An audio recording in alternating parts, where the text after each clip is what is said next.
If you really think they're a felon, you can't go ahead and extort them by going, well, if you don't want us to take you to jail, why don't you pay us off? And what the court held there is that that is intimidation, and it's illegal, and they were convicted. Now, the Long case is cited in 81 cases here in Georgia, but it's always cited for the proposition of intimidation. It's kind of the statement of this is what intimidation is, all the way back to 1852, where you cannot basically act in the capacity of a citizen's arrest. I mean, here we are in the middle of Georgia, there is no police force, it's 1852, we're talking wagon wheels, we're talking a guy riding horses with a wagon. So at this point, the court's going, if you're going to arrest somebody, you arrest them. And that's where this dicta comes from. It's not only the right, but the duty of a private citizen when a felony is committed to apprehend the felon. It has nothing to do with, hey, regular citizen, you are at the Shell gas station, and there you are, and you witness a carjacking. You have a duty to go over and arrest the carjacker. Okay, we all know that there's numerous carjackings, murders, everything else that happens in front of a whole bunch of people, and those people all run away. They don't bother to arrest the gun-toting armed robber or the gun-toting carjacker. So this is not actually what the state of the law is. There is no affirmative duty on a citizen who witnesses any sort of crime, a murder, a rape, an armed robbery, an aggravated assault, to affirmatively go and arrest that person. None whatsoever. So, number one, there is no affirmative duty on a private citizen when a felony is committed to apprehend the felon. That is not the state of the law right now. In addition, this is based on a case from 1852 that was saying, once again, hey, if you're going to act as law enforcement, if you're going to go ahead and make an arrest, make the arrest. You don't get to extort money from the person you're threatening to arrest. Now, this defense is probably going to come up here and go, well, it was cited in Johnson versus Jackson in 1976. And it was. But that case actually was a law enforcement officer who's pulling up in his driveway. And there's a strange car there, and there's two strange guys, and they're coming from his garage. Turns out they're brothers. So he gets out of his car, you know, it's dark out. He's like, hey, what are you guys doing? What's going on here? In traditional fashion, they both answer at the same time with completely different answers. So he's very suspicious because, hey, they've come in from his garage. He doesn't know them. They're here. He doesn't know what's going on. They immediately bolt and try and run him over with their car. So they go and they run him over, or try to run him over with the car. He, of course, home from work, he's a law enforcement officer, pulls out his gun and goes ahead and starts shooting at him. What happens? He shoots one of them in the back of the head through the rear of the car. This particular case is actually a civil case, all right? At issue here is the relation between landowner and burglar or felon, the owner's right and authority to arrest the felon, and the allowable force and effectuation thereof, and the duty owed by the landowner to one who is there for the purpose of committing a felony, all of which is for the determination of the jury. But once again, remember, this is a civil case. This is a man who is at his own personal property and sees them going into the garage and starts questioning them. They then try and run him over with the car, and then he shoots and kills one of them. He was sued by the parents of the young man who was shot in the back of the head, fleeing. So, while trying to identify the two strange men unlawfully on his property, Jackson was violently assaulted when Johnson swerved his automobile to strike him, causing Jackson to fear for his life and also making it impossible for him to read or take down the license tag number of Johnson's car, of course, as he went away. So this is the most recent case that actually is sort of on point. And they go ahead and they then cite to, I'll find exactly where they cite to it. They cite to Long over here about it is not only the right but the duty of a private citizen when a felony is committed to apprehend the felon. And they go on to cite that. In addition, they then cite to another 1890 case and then a 1926 case that a private man has quite as much power to arrest a fugitive felon where the emergency calls for immediate action as a public officer, and while doing so is equally under the protection of the law. So that case really is not similar to this case at all. I think that this is a misstatement of the law as it applies to the facts of this case, and the support for it, these two cases that they cite, one of being a civil case from 1976 with the U.S. Marshal in his driveway, really doesn't have the same facts that we've got, where it's a duty of a private citizen. So my fear, of course, is that charging them on this law, the defense is going to get up here and go, well, he had no choice, he had to do it, it's his duty to do it. It's not only the right, but the duty of a private citizen, making it seem as if there's consequences to him if he doesn't do it.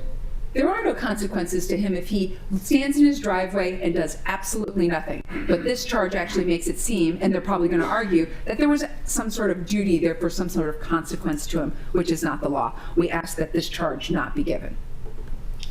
All right, that was a McMichael's request. Allow me to retort. If I may say, speak from a seated position, I have notes and computer and all that. Well, the long case is, in fact, the first case in Georgia's history that cites the citizen's arrest statute.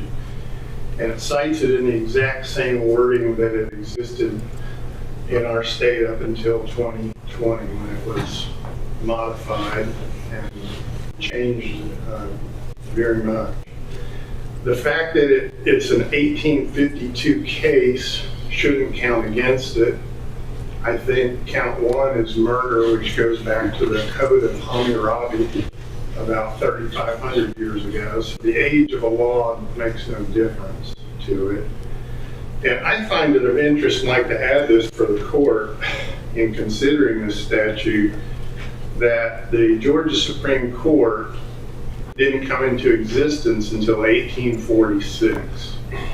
So we were only 6 years into the existence of the Supreme Court when Long was decided. And Long was, in fact, a citizen's arrest case. That's the defense that was raised.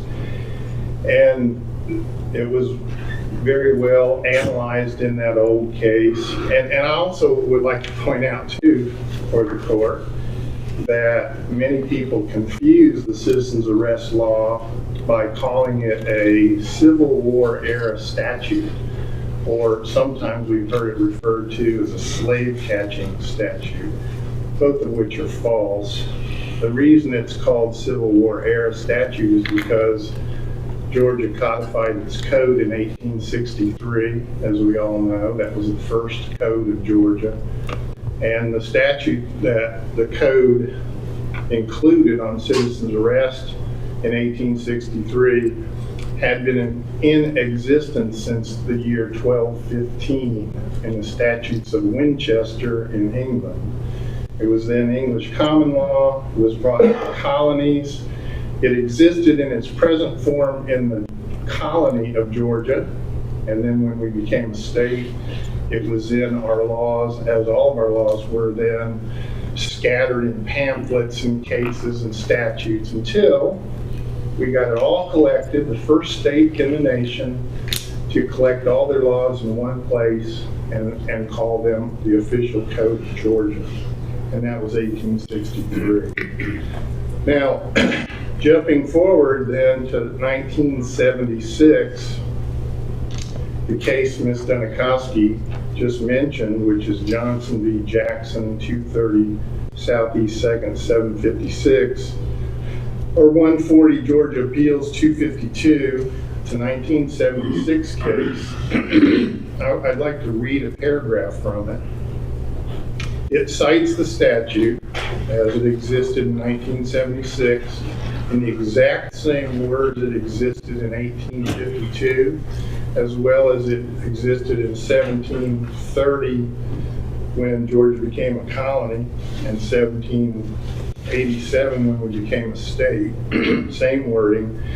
And then that case, Johnson v. Jackson, goes on to say this: it is not only the right, but the duty of a private citizen when a felony is committed to apprehend the felon, and after a felony is committed, any private person may arrest the felon with the same view upon reasonable and probable ground of suspicion of his guilt.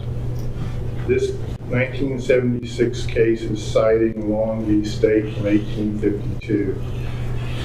Then it goes on to cite, a private man has quite as much power to arrest a fugitive felon where the emergency calls for immediate action as a public officer, and while so doing is equally under the protection of the law, citing Croom v. State, an 1890 case.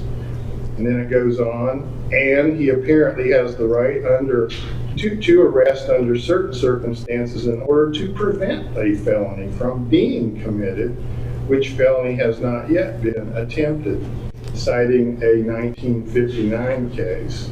And after citing those cases without overruling any of them, of course this is the Court of Appeals, but it didn't go up to the Supreme Court, none of those rules have been overruled.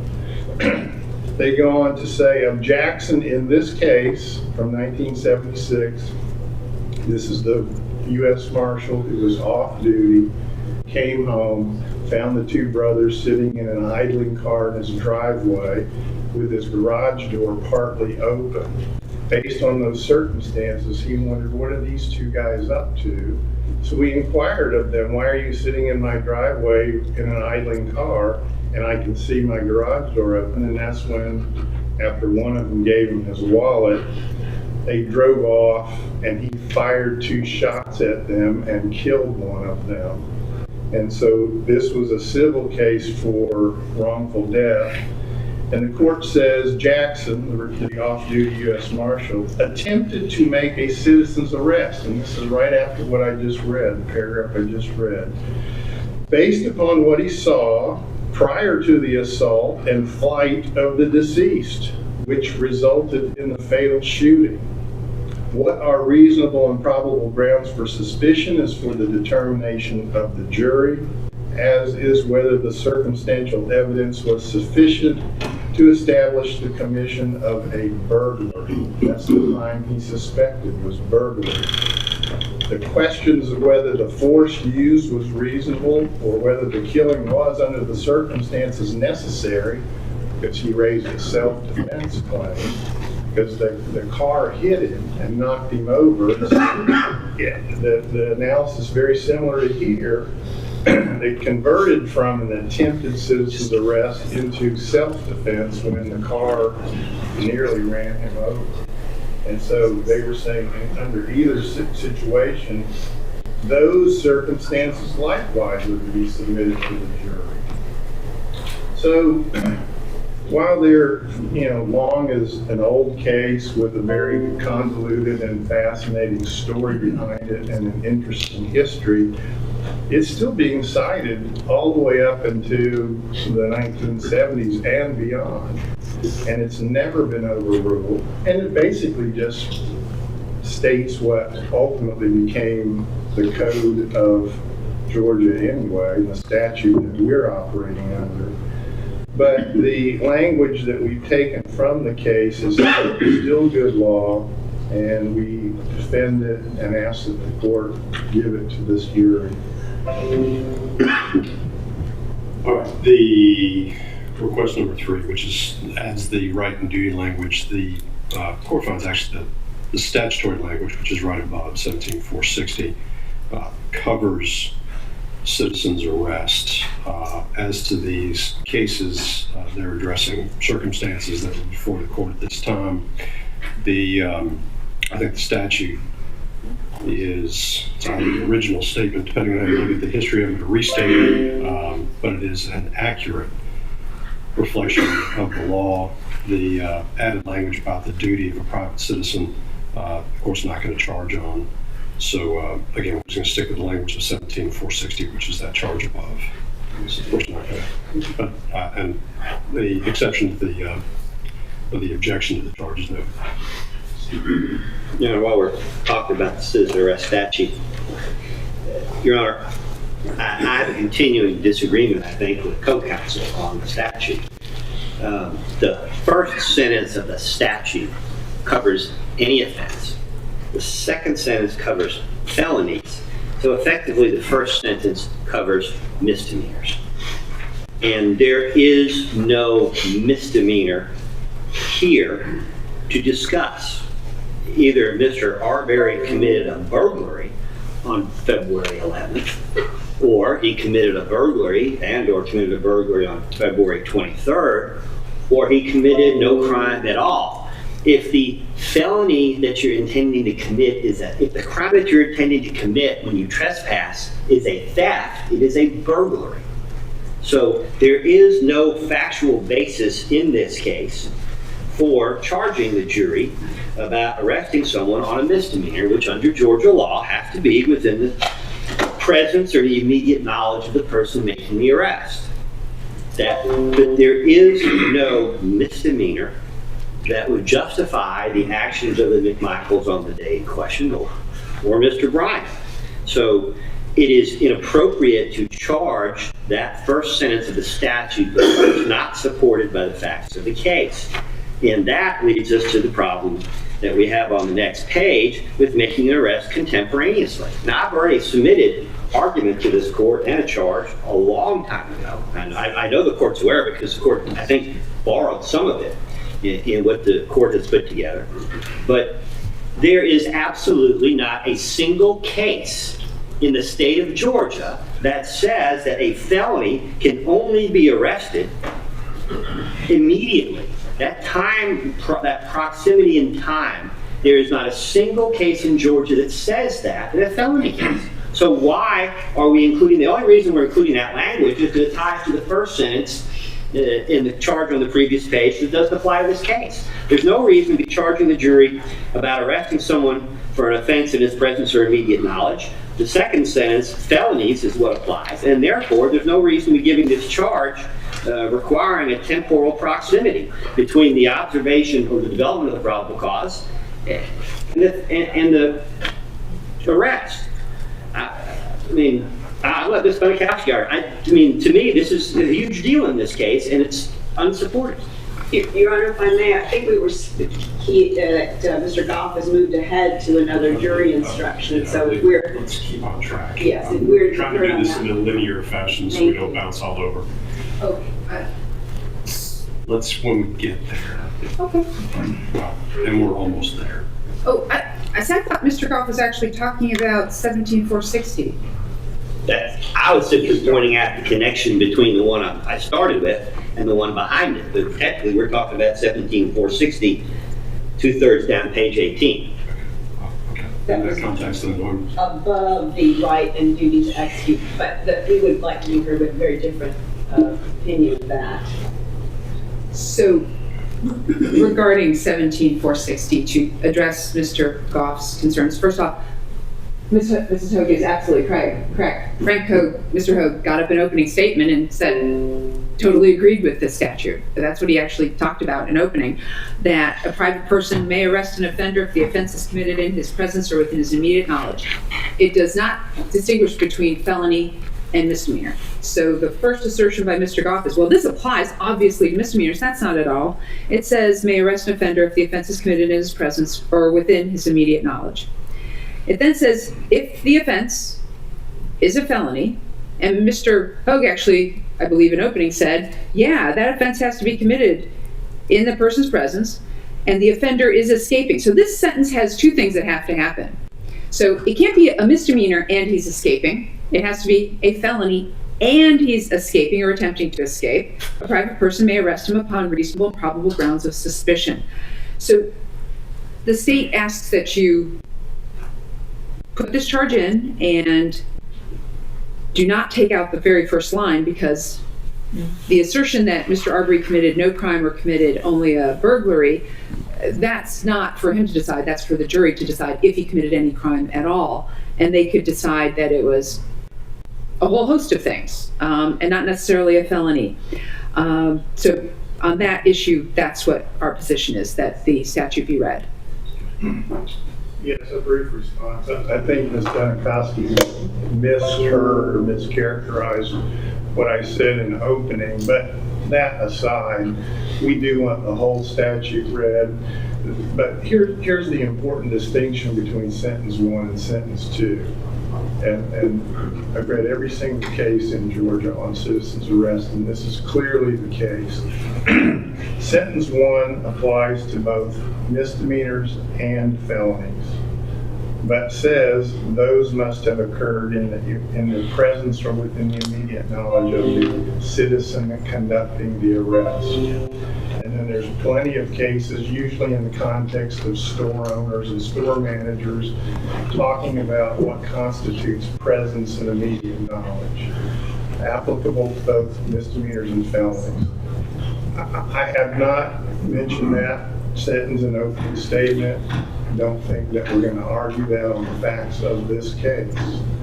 The second sentence, however, concerns only felonies, and it concerns the reasonable and probable grounds of suspicion for the citizen to think that the felon is escaping or attempting to escape from the commission of a previously committed felony. So it does not have to be contemporaneous as it does in sentence 1. All of the sentence 1 cases do require a contemporaneous event near in time to the pursuit by the citizen to apprehend the person, either in the act itself while putting the item in his pocket or after he's left the store and the alarm's gone off and they chase him through the parking lot. Plenty of cases like that. But the second sentence does not require contemporaneity with the felony. It only requires a reasonable and probable grounds to suspect that the fleeing person that you're now pursuing is fleeing from capture for a previously committed felony. In our case, the felony that we can reasonably suspect has possibly occurred 3 months prior to the fleeing that we witnessed, not that day. We don't have to believe that Ahmaud Arbery committed a felony on February 23rd, 2020 to come under the second sentence of the citizen's arrest statute. It would be similar to, say, for example, you have encountered a burglar in your home. You got him on camera. You were home and saw him. You have a clear identification of him. And then 2 weeks later, you're filling your car with gas at the gas station, and there he is. You see him, and you recognize him. He recognizes you. And you say, hey, you're the guy that was in my house. And he turns and runs. Second sentence of the now repealed statute would authorize that citizen to pursue the fleeing felon, of whom he has reasonable and probable grounds to suspect has committed a felony 2 weeks prior in my house when I saw him there committing burglary or whatever else he may have been committing. So I think it's confused and it's incorrect and it's not the law to state that both sentences require presence and immediate knowledge and contemporaneity with the crime. That is not the law, that is not the case. All of this is to say, we want, unlike Mr. Goff, we want the whole statute read just as it was, just as it is in was in 17460. With all due respect, Your Honor, I would like a 5-minute recess so we can confer, because I'm sure that this argument makes perfect sense. I just don't understand it. And this is the ball game here. If there's a mistake in this charge, case closed. The way this is reading to me, it's a directed verdict of guilt. And I don't mean any disrespect by that to anybody. But this is huge. And I think a 5-minute recess, so at least we can all be on the same page. If we can be, would be productive here. I think we could have the discussion right here. We're just having a charge conference. It's a charge conference. So no, because what is in the charge is the statute. So I'm not going to break the statute up. It sounds like there's an interesting discussion that is to be had over this theory on what the statute means, but as far as the charge is concerned, it's the statute. That is the language of the statute, now repealed, that the court intends to charge upon. What is the factual basis? Lots of statutes have multiple parts. We don't charge the parts that don't apply. What evidence does the state have to support an arrest for anything other than a felony and the individual fleeing from it. What is the factual basis for any other theory here? What could I'll put it to you differently, Your Honor. If Mr. Arbery had survived and was on trial for burglary, he would not be entitled to a charge on criminal trespass. So why would we be submitting to the jury in this case a criminal trespass charge that's unsupported factually by the evidence? Now, If I may answer that? yep. Your Honor, the defense in this case is an affirmative defense, which is self-defense. Problem is, there's 3 things you can't do and claim self-defense, and these defendants, in the state's opinion, did all 3 of them. So they then need to go, well, how can we justify the 4 underlying felonies? Well, we'll go ahead and say we were doing a citizen's arrest. It's an affirmative defense. It's the defense saying, hey, we were doing a citizen's arrest. The state, of course, is the one who has to rebut that beyond a reasonable doubt. So putting the burden on the state to say and explain what crime it was that Mr. Arbery was committing. The state's position is Mr. Arbery didn't commit any crime whatsoever, and the defendant certainly didn't know about any crime he committed that day. Running down the street on February 23rd, 2020 is not escaping from the felony, which we don't even know when it took place, in October or November, maybe in Satilla Shores, maybe in Douglas, maybe in a parking lot in the middle of the night in 2019. So that's for them to argue.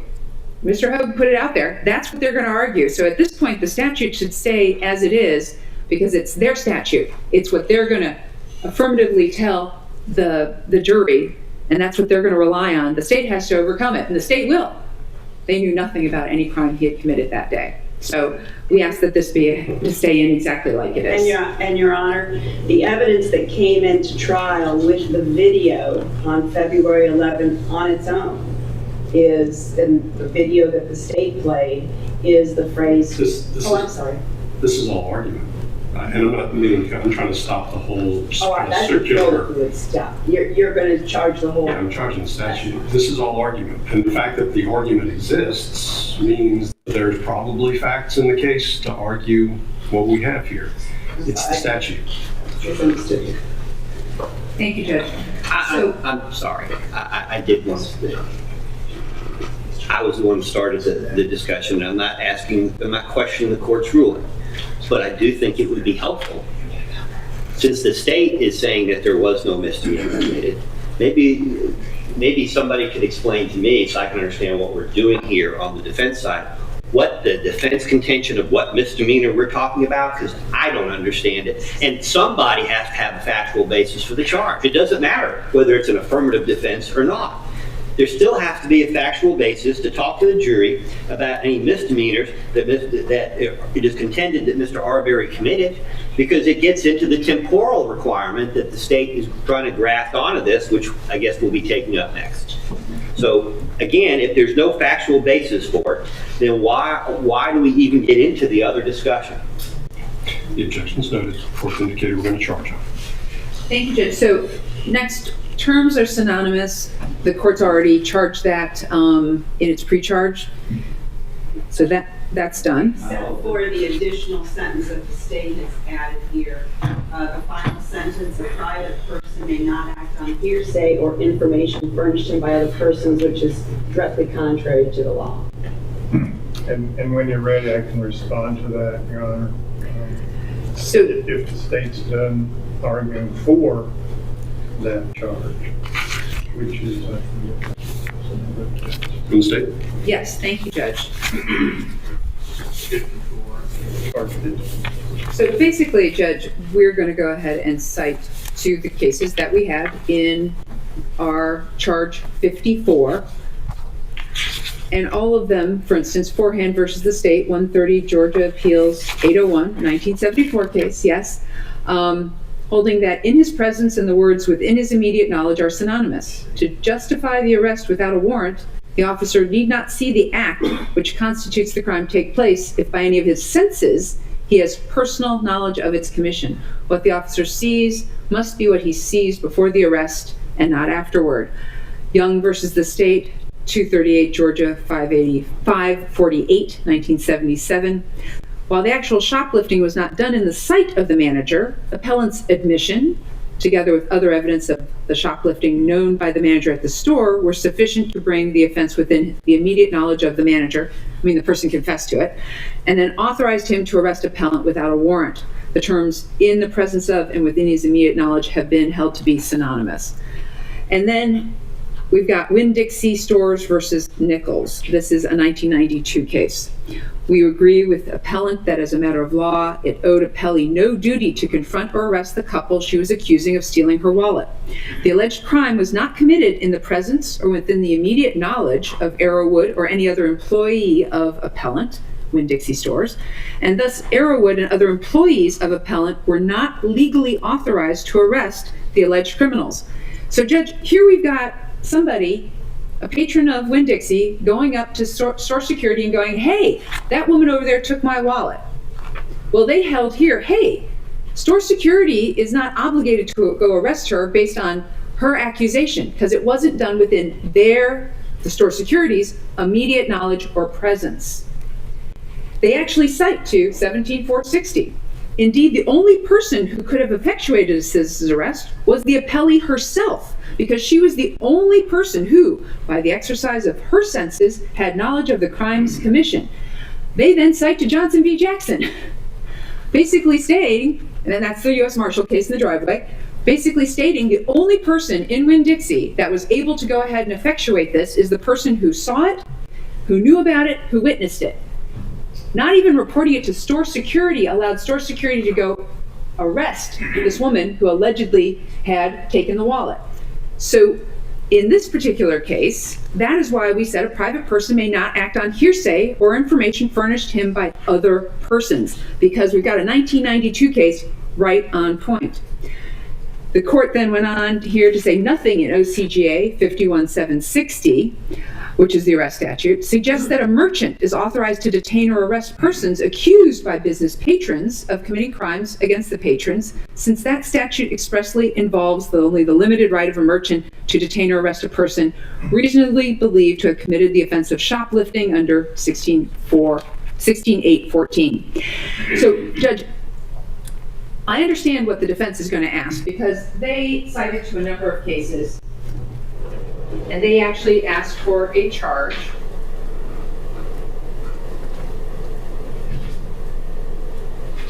Let's see if I can find it.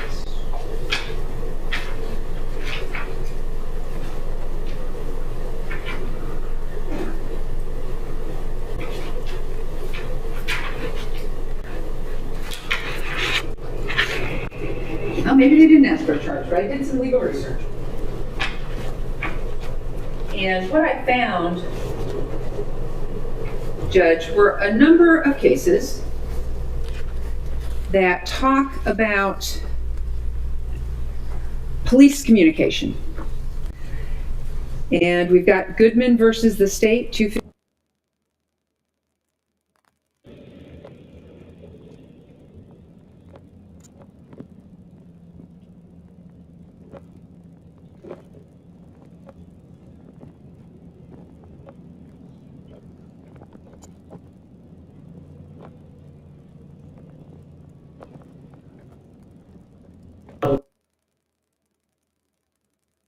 Right over.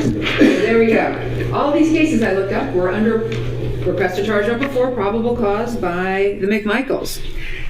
And each and every one of these cases is police communication, not citizen communication. And we know what police have.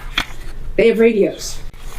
Okay, so they're able to communicate in absolute real time with each other about things like this. So in Ferguson, 1996, we've got malice murder and felony murder, armed robbery. Basically, she maintains that she was unlawfully seized and that her arrest was illegal because it was without probable cause. And they talk about probable cause.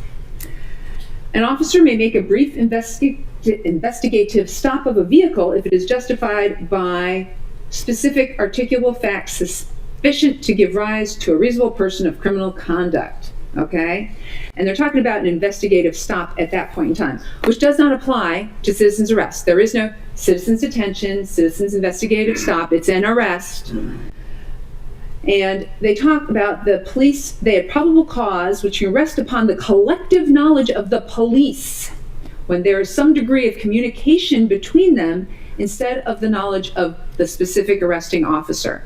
So most of these cases, in fact, all of them cited by the defense, talk about the collective knowledge of the police. Well, the police are able to communicate because they've got radios, and they're able to communicate to each other that way. And we got 96, we got 2007, we got 85, we've got 2007. So to say, well, that somehow applies in this case, that, oh, a private person can act on hearsay or information furnished by other persons when the statute specifically says within their immediate knowledge. And we actually have a 1992 case right on point. You can't make an arrest based on the lady in the store coming up going, she stole my wallet. So we ask that we allow that a private person may not act on hearsay or information furnished him by other persons. We ask that that part of the charge be given. May I respond, Your Honor? We're objecting to the last sentence of this request only. A private person may not act on hearsay or information furnished him by other persons. Again, I emphasize there is a distinction between sentence 1, citizen's arrest, and sentence 2, citizen's arrest. Sentence 1 citizen's arrest cases are the ones the state is citing to the court right now, because it's required that the arrestor, the citizen who's conducting the arrest, has seen the crime, misdemeanor or felony, or has immediate knowledge of it. And there are cases that say those two terms are synonymous, even though they stretch it a little bit. And the best case to illustrate that is Murney versus the state, MERNEIGH. Again, that's another shoplifting case. It's a misdemeanor. And the store manager in Murney did not see the shoplifting happen. The food manager called the store manager in his office and said, hey, this guy just left the store with stolen stuff. The store manager heard the door alarm go off, came downstairs, saw Murney in the parking lot, and chased him along with another employee. So Murney defended himself at trial after he got caught by the police, not by the store manager. He pulled a knife on the store manager and they gave up the chase. But the police caught the guy and then they charged him. And then he said in his defense, they were not conducting a lawful citizen's arrest of me when they chased me in the parking lot. And the case holds that, and their argument was because the store manager didn't see me steal anything. It's all sentence 1. And the court said, no, he had immediate knowledge of it because he got told by another employee that Murney had shoplifted something. And then he heard with his own ears and saw with his own eyes circumstances that supported what he'd been told.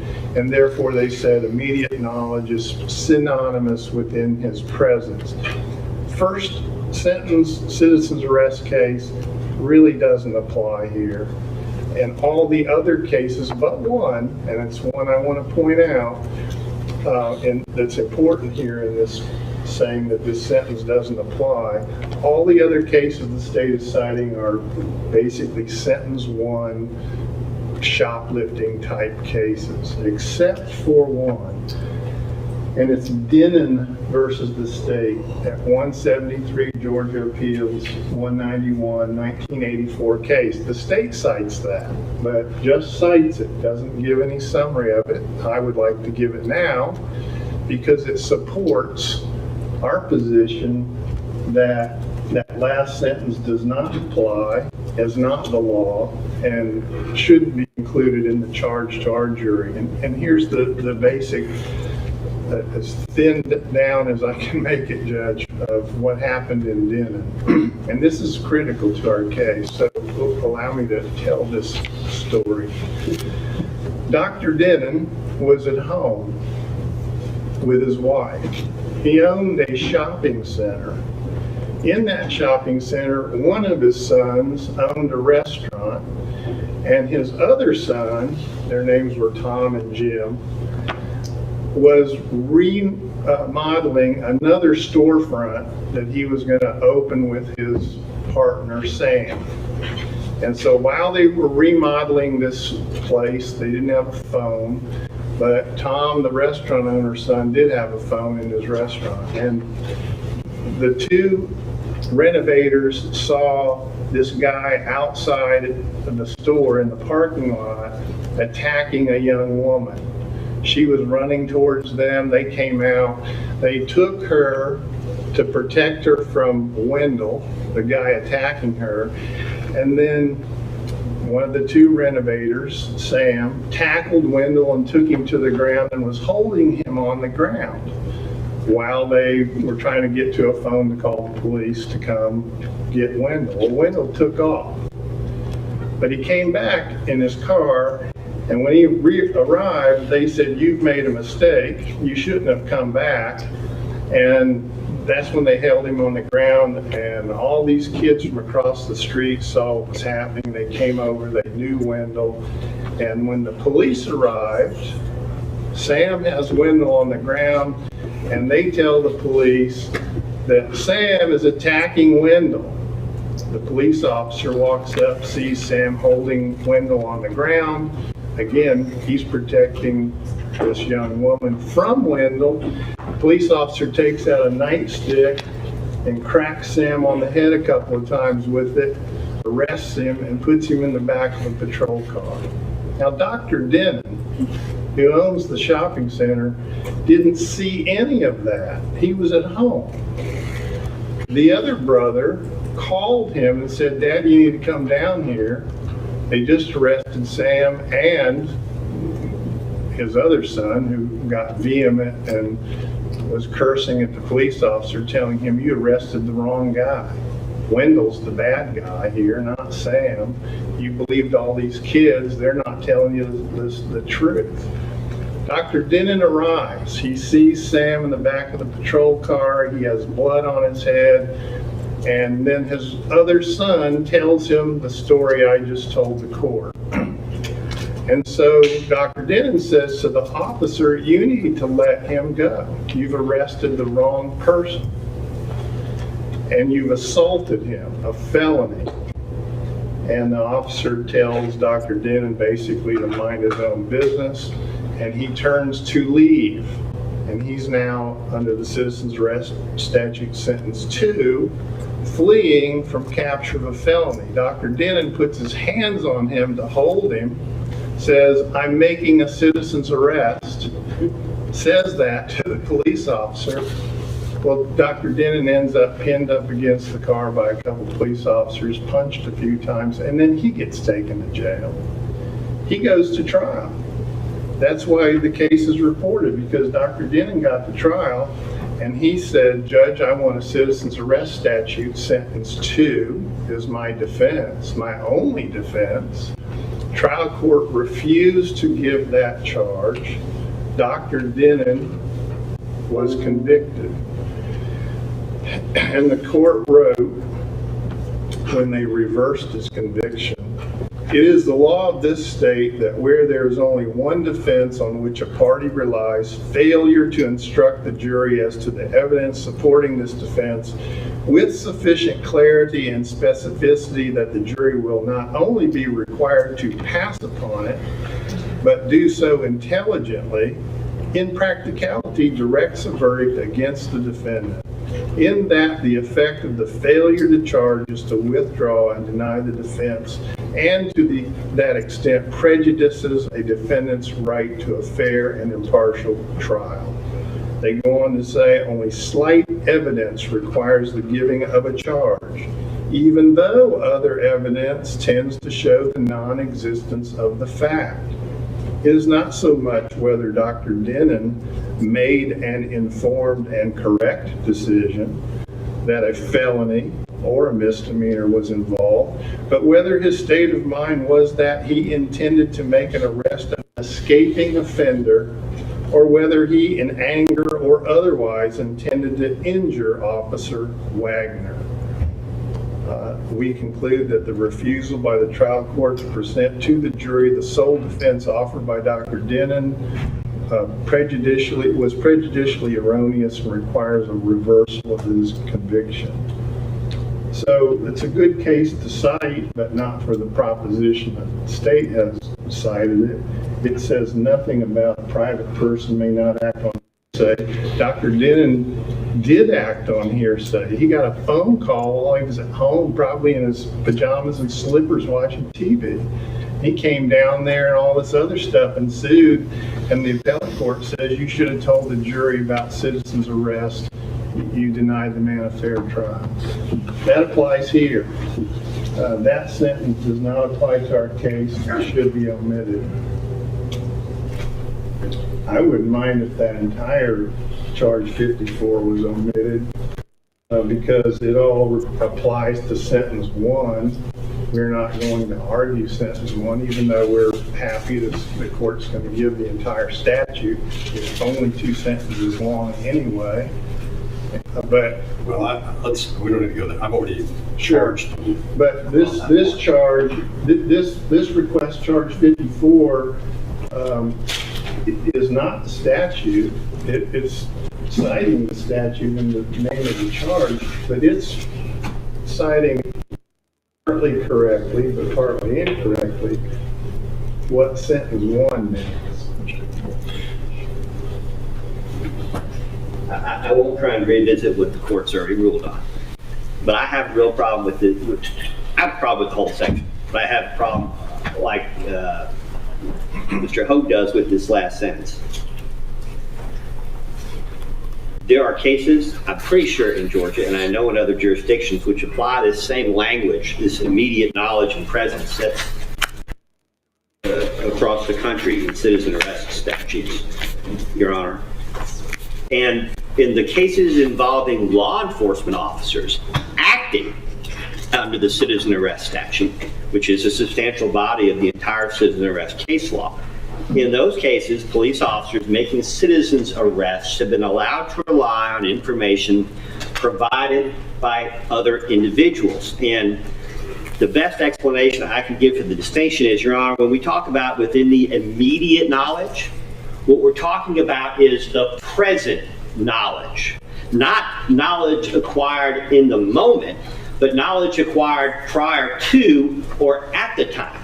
In other words, that after acquired knowledge from other people would be inadmissible, but any information that was possessed at or before the time frame is appropriate, even if it's coming from third parties. And this is exactly that case, where the McMichael defendants, as I understand it, I'm not trying to put words in anybody's mouth, but are contending that they not only saw videos, but received information from other people, and they relied on the information previously acquired on February 23rd. And that is a distinction in terms of arresting someone and then trying to come up with an after-the-fact rationalization, if in fact there is knowledge that has come from a third party prior to or at that time, then that is knowledge within their immediate knowledge. And the state is pushing and asking for too much in this last sentence. And we would ask the court, joining the McMichael defendants, to strike the last sentence of the terms are anonymous state charge number 54 that currently appears at the top of page 19 of the court's charge. Okay, so I guess harkening back to some of the discussion about citizens arrest, it is interesting that a lot of the cases do involve shopkeepers and store clerks and subsequent arrests. And I think the way to solve what we have, I don't agree. Well, first of all, given what the courts, the appellate courts, have sort of parsed through in order to get to some reasonable explanation for what the authority is, what you can sort of take from those cases is this hypothetical store manager can't just walk in and assume somebody is running because he has been told, oh, that person might have stolen something. They can't run out and do that. They would need additional information. And some of it is the store videos, for example, that are referenced in some of the cases, or the alarms going off. So there's more to it. So I'm going to keep that sentence, but I'm just adding the word alone at the end of the sentence. So it's a private person may not act on hearsay or information furnished to him by other persons alone. In other words, there has to be more, which I do think starts fitting into the facts of this case, which, as I understand from Travis McMichael's testimony, was there was more to his explanation than simply hearsay as to why he acted. And so I'm going to add that. I'm going to keep the sentence, but add the words so that it's understood that there needs to be more than just hearsay. What that is and what the actions were, or what the actions were based upon, has already been explained to the panel. So that's how I intend to solve that. Thank you, Judge. The state agrees. From the So, evidence, as far I as- assume there's an exception to that. There is, my concern is even adding the word alone, so I guess the sentence would read, a private person may not act on hearsay or information furnished him by other persons alone. And I'm thinking now for Greg McMichael specifically, what that may do to our defense. You've alluded to other information Travis McMichael had, since he encountered Ahmaud Arbery himself personally on the night of February the 11th. But for Greg McMichael, he never encountered him personally at any time other than on February the 23rd. There's testimony about him going out to the house and taking other actions. There's other evidence in this case. What this is simply saying is you can't just do it purely on hearsay. Just because you were told to go chase somebody, don't go chase somebody. Well, it We're told goes on to somebody say, did something, don't go chase somebody. hearsay or information furnished by other persons alone. I mean, information furnished by other persons, would that not be synonymous? That would be video. I mean, Larry English showing him the videos, or him Yeah, seeing the it videos. seems to gut at all the sources of information that we did acquire. I mean, some of it you could say is hearsay. If a person tells Greg McMichael, yeah, I think this, or I saw that, or this is what I know, you could say that's hearsay. If it also says information furnished him by other persons, now we're talking about videos shown him by Rash, still shots shown him by Rash, Diego Perez showing him videos. That's information furnished by other persons alone. And that sentence, therefore, I fear the jury could say, well, that guts Greg McMichael, because that's all he's got. He was never at the house and ran into Ahmaud Arbery himself personally. I'm afraid it would direct a verdict of guilt for our client. No, I'm trying to think, again, I'm going to these shopkeeper cases in my mind and thinking, what is the type of information that we've been talking about? Because that's really where this has been parsed, I think, more than any other place. And that is the court justifying how you can get effectively a third party to what was happening, that authority to go ahead and act. And that, in those cases, those individuals are looking at video and looking at other things provided to them by third parties. Now that's in their capacity in the store, but I'm not sure that that's necessarily the... If you could Speak up a bit. Yeah, no, I'm thinking it through out loud. Again, using the I just want to hear your thoughts. I can't hear the sometimes I need to keep my thoughts to myself. It's helpful for this process. No, I understand what's being said. I think then the alone goes after the hearsay, and the rest of the sentence gets taken out based on what I'm thinking through here. What I'm inclined to do is that sentence is going to be a private person may not act on hearsay alone, because I think that then covers the idea that we're talking about here and the evidence presented in this case. Can I inquire, Your Honor? In terms of saying to the jury, a person can't act on hearsay alone. Hearsay, as we've been discussing it here, is any statement made outside of court, now offered inside of court for the truth without that person, right? But what the court seems to be saying is we're talking about a different kind of hearsay, meaning if Travis talks to Rash and Rash says there's been burglaries in this house or break-ins or trespassing or whatever, or is the court saying, and the court would sanction the state arguing to the jury, the court's going to charge you, Travis can't rely on a statement given to him by Rash because that's hearsay. Well, So Travis can't rely on his mother because that's hearsay. Is that the court's going to allow the state to make those arguments? Which leaves then what? Unless Travis was in the house at the time the stuff was taken and he saw it himself happen, then he's got no evidence about a burglary because he wasn't in the house at the time it happened? That's what I'm concerned about. No, I understand that. That's not what I understand. So It's not. hearsay alone would be,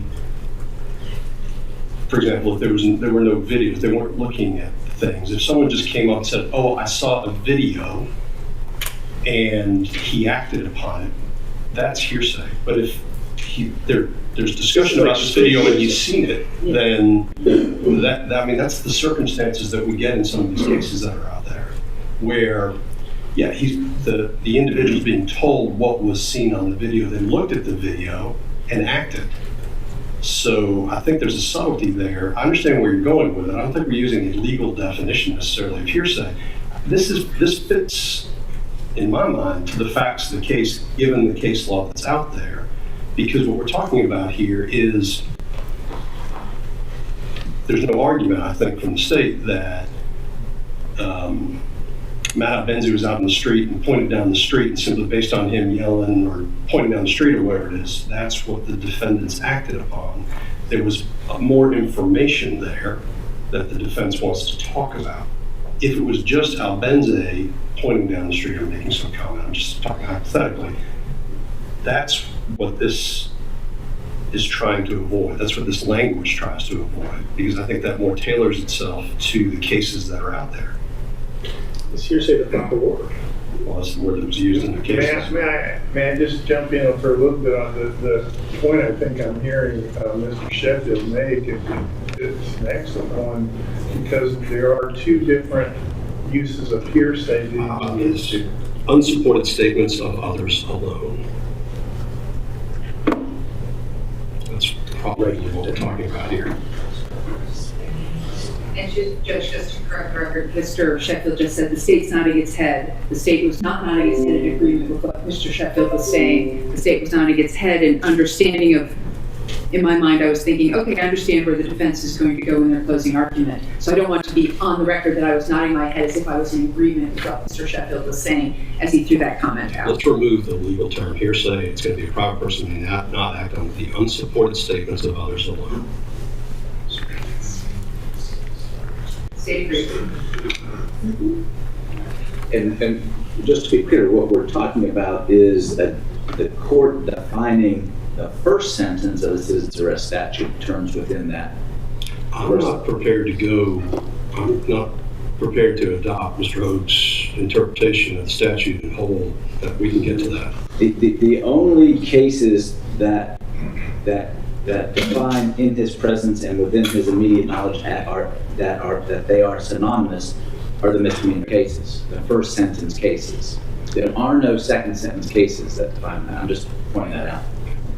You know, I'd say the first and second sentence thing that we're talking about is one reason why I think the citizen's arrest statute was a mess before it got changed. It's the mess that we are living with, but those two sentences are applying to two different scenarios, and it just wasn't ever real clear until you read every single case ever reported on those statutes, and then you see the pattern develop that, as Mr. Rubin just said, all of these presence and immediate knowledge cases are usually misdemeanor shopkeeping cases. And then there's very few cases involving fleeing felons, very few. Understand that. In the few cases previously, felony cases previously cited to the court, the presence and immediate knowledge requirement obviously did not and could not apply. Let's get past where we are. I understand the defense then takes exception to what is going to be charged, but I'll explain what's going to be charged. Judge. When I say the defendants, both the McMichaels defendants and the Brown defendant. Okay. All right, so next one is must make the arrest contemporaneously, and that is the state's position. The state is basing that on McWilliams versus Interstate Bakeries Incorporated, 439 F. 2nd, 16, a 1971 case, but out of the state of Georgia. And what we have here is we have a guy who goes into the bakeries and does indecent exposure, and a woman sees it. He shows up 4 days later and she's like, there he is! And they arrest him and detain him for the indecent exposure 4 days beforehand. He then filed suit saying, you know, they falsely imprisoned me because you can't do a citizen's arrest. It's for exigent circumstances. It's for the emergency. It's for the immediacy. If you've got an issue, you know, call the police, have them do the investigation, they take out a warrant, they do what they're supposed to do. And that's basically what Interstate Bakeries said. A private citizen's warrantless arrest must occur immediately after the perpetration of the offense. If the observer fails to make the arrest immediately after the commission of the offense, his power to do so is extinguished, and a subsequent arrest later is illegal. I threw in the word later, that's not actually in the charge. And a subsequent arrest is illegal, and that is actually what we're asking for, because that's what the case law says in McWilliams versus Interstate Bakeries. I believe the defense is going to argue, well, that was a misdemeanor case. It's indecent exposure, so that only applies to the misdemeanor. But here's the problem. If the offense is a felony, meaning the one you just saw is a felony, and the person's escaping, then on probable suspicion, you can go ahead and arrest them. So I'm trying to come up with a really good illustration of a factual basis. Does the court even want me to try and do that right now? Nope? Okay, I won't. I'll just say we'd like this state's request to charge number 55, which is must make the arrest contemporaneously. Your Honor, McWilliams versus Interstate Bakeries is clearly limited to misdemeanor offenses. It is merged with Adams versus Carlisle, which is really the footnote that the state is citing out of McWilliams. And in that instance, the holding is a private person can only arrest for misdemeanor offense when that offense occurs in his presence. It must, and the arrest must occur immediately after the perpetration of the offense. So it's not applicable to the case at bar. It's a first sentence.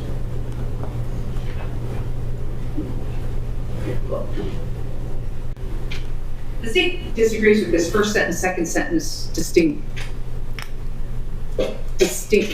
that they're making. The first sentence applies to misdemeanors and felonies. The only time the second sentence applies is when someone's escaping. You have to also be escaping. So the first sentence does apply to misdemeanors, and it applies to felonies. And I think Mr. Hogue even stated that and made that very, very clear. So this weird distinction where it only applies to misdemeanors, that is not at all true. You have to, if it's a felony and the person's escaping, then you get to do these other things. Then you can go ahead and chase them down. You can't chase down necessarily someone who's committed a misdemeanor, but you can chase somebody down if they're escaping. So that's really the distinction here between the first sentence and the second sentence. Not that the first sentence is only on misdemeanors. It's misdemeanors and felonies. The second part applies when you're escaping. So I just want that distinction to be made. And here in McWilliams, there was no escaping. And it doesn't matter whether it's a misdemeanor, because the first sentence, immediate presence, if you don't arrest the person who's committed the felony right there and then in front of you, your ability to arrest him later is extinguished. And here's the thing. If the guy's pumping gas, you notice how Mr. Hoke said, well, if he's pumping gas and you go up and say, hey, you're the guy from the other day, and the guy runs off, all of a sudden he's escaping from something he did 4 days earlier because you've confronted him. How many minutes of how many days is he escaping? So it begs that question, and I think we're all going to be arguing that, but we ask that this, which is good law, be given to the jury because it applies to both felonies and misdemeanors, because the second sentence only applies under certain circumstances. But it is my understanding, though, this entire case is the question of chasing for the purpose of detaining for an arrest. So the question of whether or not it's a misdemeanor or a felony and morphing them all together is just not accurate for the jury and in their assessment. Otherwise, we would not have two sentences in the statute. In fact, just one more. Well, I'm sorry, Kevin. You wouldn't need the second sentence, reasonable and probable grounds of suspicion, if it occurs in your presence or immediate knowledge. You have probable cause if it occurs in your presence. The reason there is the second sentence is because when it's a felony and the man's or person's attempting to escape, there's a lesser burden. It doesn't have to be in your presence or immediate knowledge. You have to have probable cause. And probable cause does not require presence or immediate knowledge. Police officers get warrants for with probable cause for events that occurred days earlier, weeks earlier. They get arrest warrants and search warrants under those circumstances. It would render the second sentence superfluous if the definition is as stated by the state. Your Honor, I guess it's the opposite of flattery because, I filed stuff on this a long time ago, and it seems like as Ms. Dunakowski's standing here, she had read. Your Honor, we're conflating two different issues here. The fleeing felon part, Ms. Dunakowski makes a valid point. You can't go back a year later when someone's sleeping in their house and arrest them as a fleeing felon. There has to be some flight. And just because you have probable cause to believe someone committed a felony doesn't mean you can arrest them. But in this case, if there isn't a fleeing felon in this case, then there never could be. This is the very definition of a fleeing felon.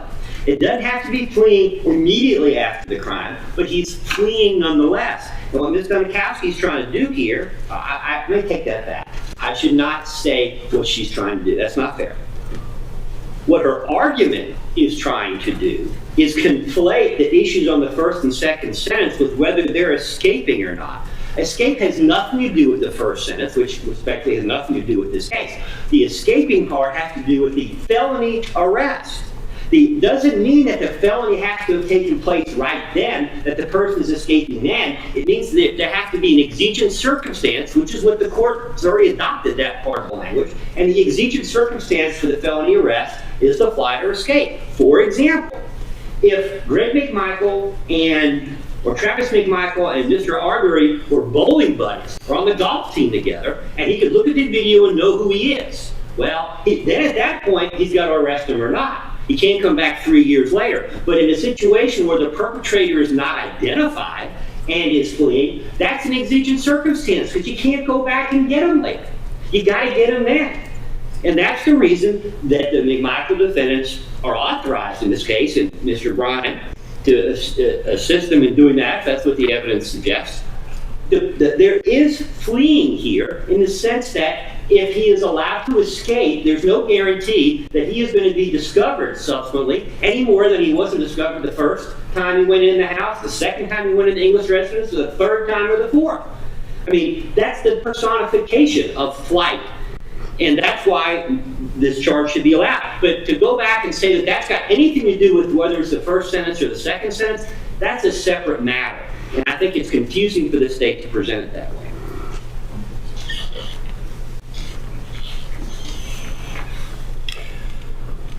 All right. Y'all have argued my brain into mush. So we're going to take a short recess. I'm going to clear my head and figure this out. Thank you.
Blowing all over the table over there.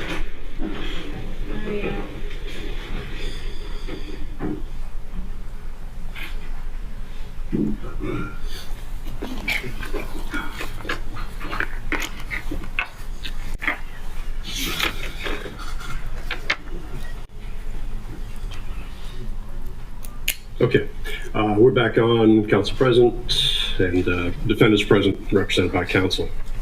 We are discussing on page 19 the contemporaneously language. Yes, so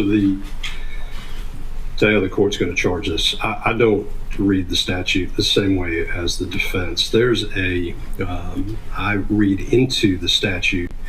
The first line addresses both felonies and misdemeanors. The second sentence narrows that then down to felonies. It doesn't discount misdemeanors. It just says in the case of felonies, if there's an escape going on, then the arrest can be effectuated.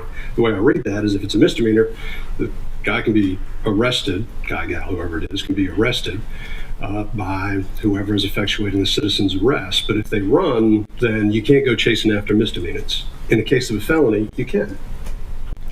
And a person who is chasing somebody who's escaping on a felony that is justified upon reasonable and probable grounds for suspicion can effectuate the arrest. So the charge that I am going to provide, I'm going to amend a little bit from the state's language, and that is that a private citizen's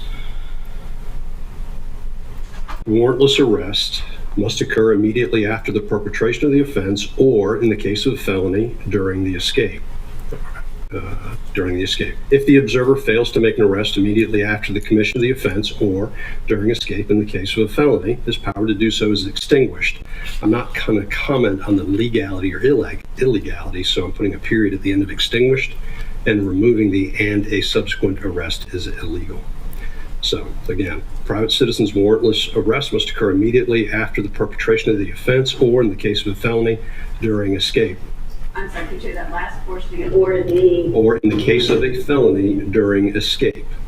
If the offender fails to make the arrest immediately after the commission of the offense or during escape in the case of a felony, his power to do so is extinguished. That's what the court intends to charge. I understand there's an exception from the defendants. Judge, if you charge the jury the way you're contemplating, you are directing a verdict for the state.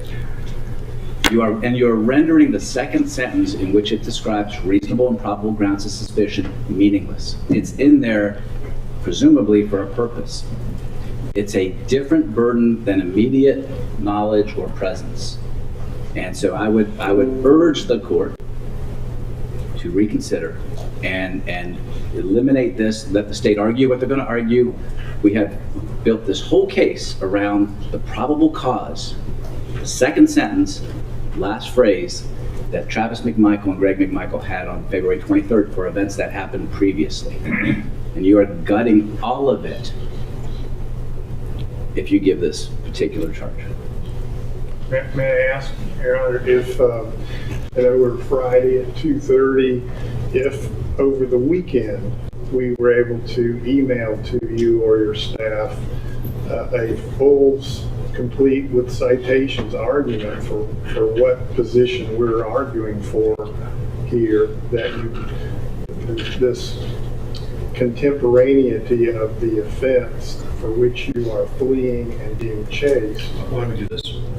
This is what I intend to charge. I'm not going to reopen all of the charges. I understand the significance of the charge that is presented. I will, if I'm provided something, at least on a timely basis over the weekend, where I can digest and the state then have an opportunity to digest and respond. This charge, I will remain, the intent is as I've described. But if I'm provided different authority than I've already been provided, I will go ahead and reconsider upon the presentation of any additional authority that may come. Could I shoot for, say, midday tomorrow? I'll be working on it all morning, tonight in the morning, not Sunday, but sometime tomorrow, get it to the court. That's fine. And at some point, whatever other email addresses you'd like me to use, I'll use. I may have them all already. Yeah, I think you've got just about everyone we've got. Okay. Can't think of any more that hasn't been provided. Your Honor, I think I've already submitted all the law that I can find, but we'll certainly be happy to adopt what more learned co-counsel can submit. But I agree with Mr. Rubin. And I'm not saying that it's the intention of the court. I don't want to be misunderstood. But the practical effect of this charge is a directed verdict of guilt. And it's a denial of the sole defense of at least 2, if not 3, of the defendants in this case. I mean, I think the court's indicated the court appreciates the gravity of the charge, but I'm just joining in that because that's just the way it is. Okay. Understand where we are. Thank you, Judge. So the next one that the state submitted would be State's 56, and that is probable cause is not enough for citizen's arrest. The state is requesting that this charge be read based on Arbery versus Collins 1995 case 219 Georgia Appeals 63. The existence of probable cause standing alone is not a complete defense in a false imprisonment case, because even if probable cause to believe a crime has been committed exists, a warrantless arrest would still be illegal unless it is accomplished pursuant to one of the exigent circumstances applicable to private persons, which include the fact that the crime committed was a felony and that the felony offender is escaping or attempting to escape. Now, Judge, the state will go ahead and concede a few things about the Arbery case. Arbery versus Collins was, once again, a civil case. It was an apartment complex case. It had to do with Can I stop you? Isn't this simply an expansion on what I just addressed? Yes, it is. Okay. Your Honor, we're prepared to argue, but I suppose we could argue all day. This is not the law that's applied to this case. You have just earlier said probable cause is what you're looking for in order to support the definition necessary for a citizen's arrest. And now to say, yeah, but that's not enough, is only applicable when you're talking with respect to these civil suits. Yeah, my concern about this is I probably need at some point to look at how many times I've said on the record something's being conflated during this trial, and I feel like I need to come up with a better word.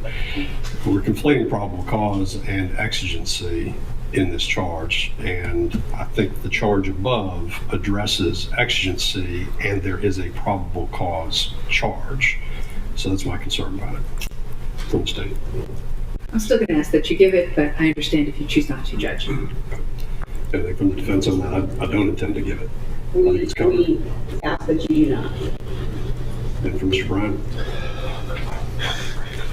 One could make the case that it's less damaging than the one before, but I'll join in the co-defendant's motion to exclude that one. Thank you, Judge. So I believe the next one is probable cause done by the defense. And the state objects to this particular charge as given by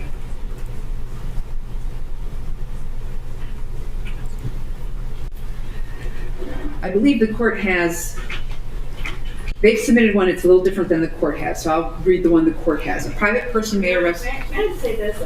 To be fair, we're now talking about the requests that we've submitted, and I feel as if I have to defend. Let's do this. each one. Let's hold on to one. If the state objects to that, so I'll just put an objection, and I'll let the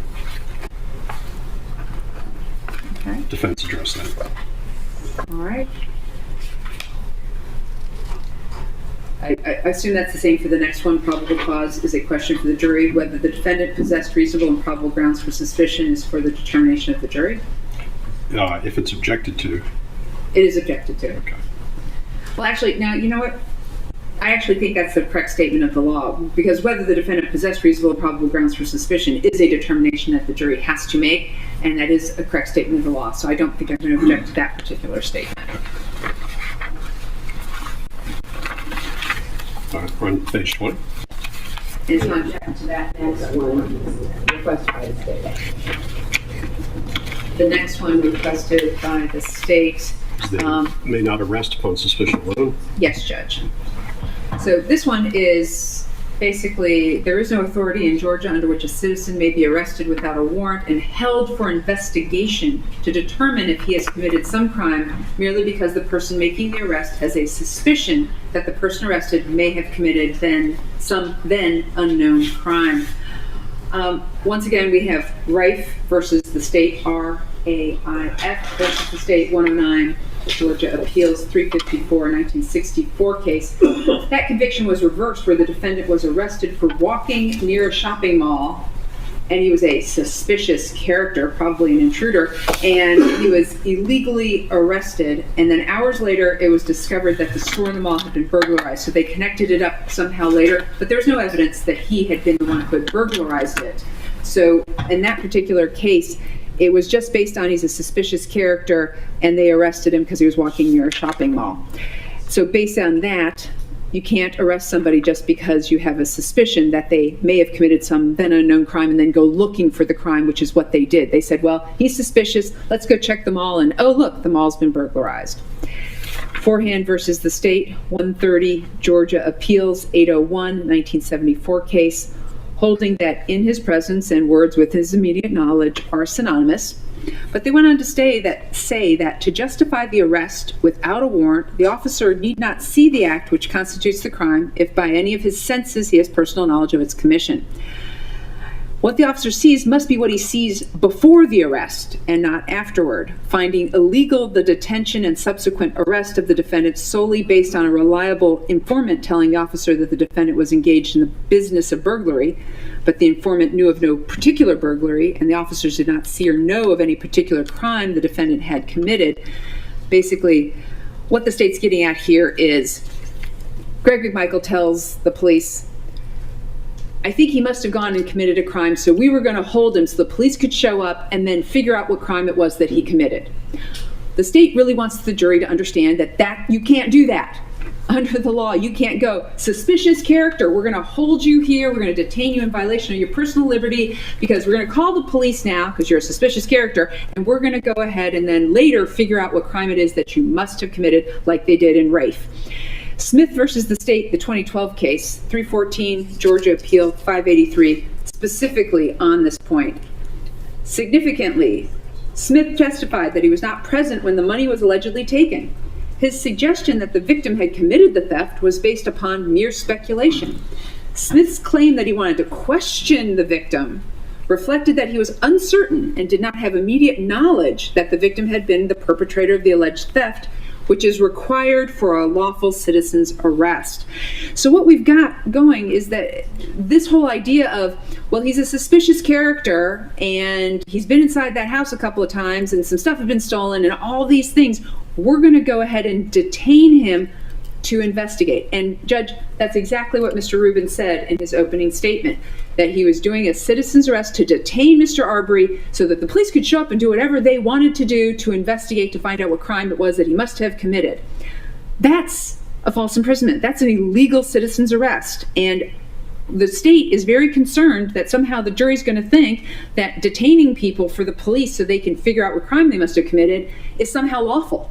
And it's not. It's false imprisonment, and it falls under that. So the state is asking for, there is no authority in Georgia under which a citizen may be arrested without a warrant and held for investigation to determine if he has committed some crime merely because the person making the arrest has a suspicion that the person arrested may have committed some then unknown crime. And our response is that this request number 57 is not applicable to the facts of our case. We did not open by saying we had no idea what crime Mr. Arbery might have committed. There's some unknown crime. He's just suspicious. We're going to hold him and let the police figure out whether he committed a crime or what crime it may have been. The way the evidence has come out is, as we've said all along, we suspected him of a specific particular crime that we could articulate and identify and have reasonable and probable grounds to suspect him of having committed burglary in the English house. So while these are correct statements of the law, in rape, it says you can't just arrest somebody without a warrant because of suspicion of some then unknown crime they may have committed because they're lurking around a shopping center. Yeah, that's the law, but that's not applicable to the facts of our case. So this charge just doesn't apply, and that's why it should not be given.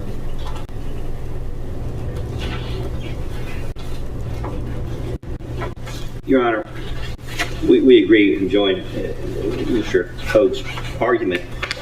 You know, we have a continuing problem here, and I see it becoming a problem on Monday.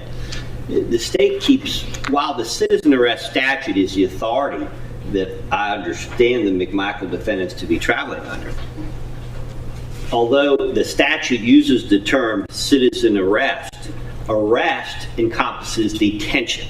And this charge is misleading to the jury. There's never been any suggestion that anybody intended to grab Mr. Arbery and shove him in the trunk of their car or the back of their truck, hog tie him, and take him down to the Glenn County Detention Center. The uncontradicted evidence has been the intent to detain Mr. Arbery momentarily for the arrival of the police. Now, I think Ms. Dunikowski and I agree that that is not authorization to be Nancy Drew and to hold people for the police to see whether there's a crime.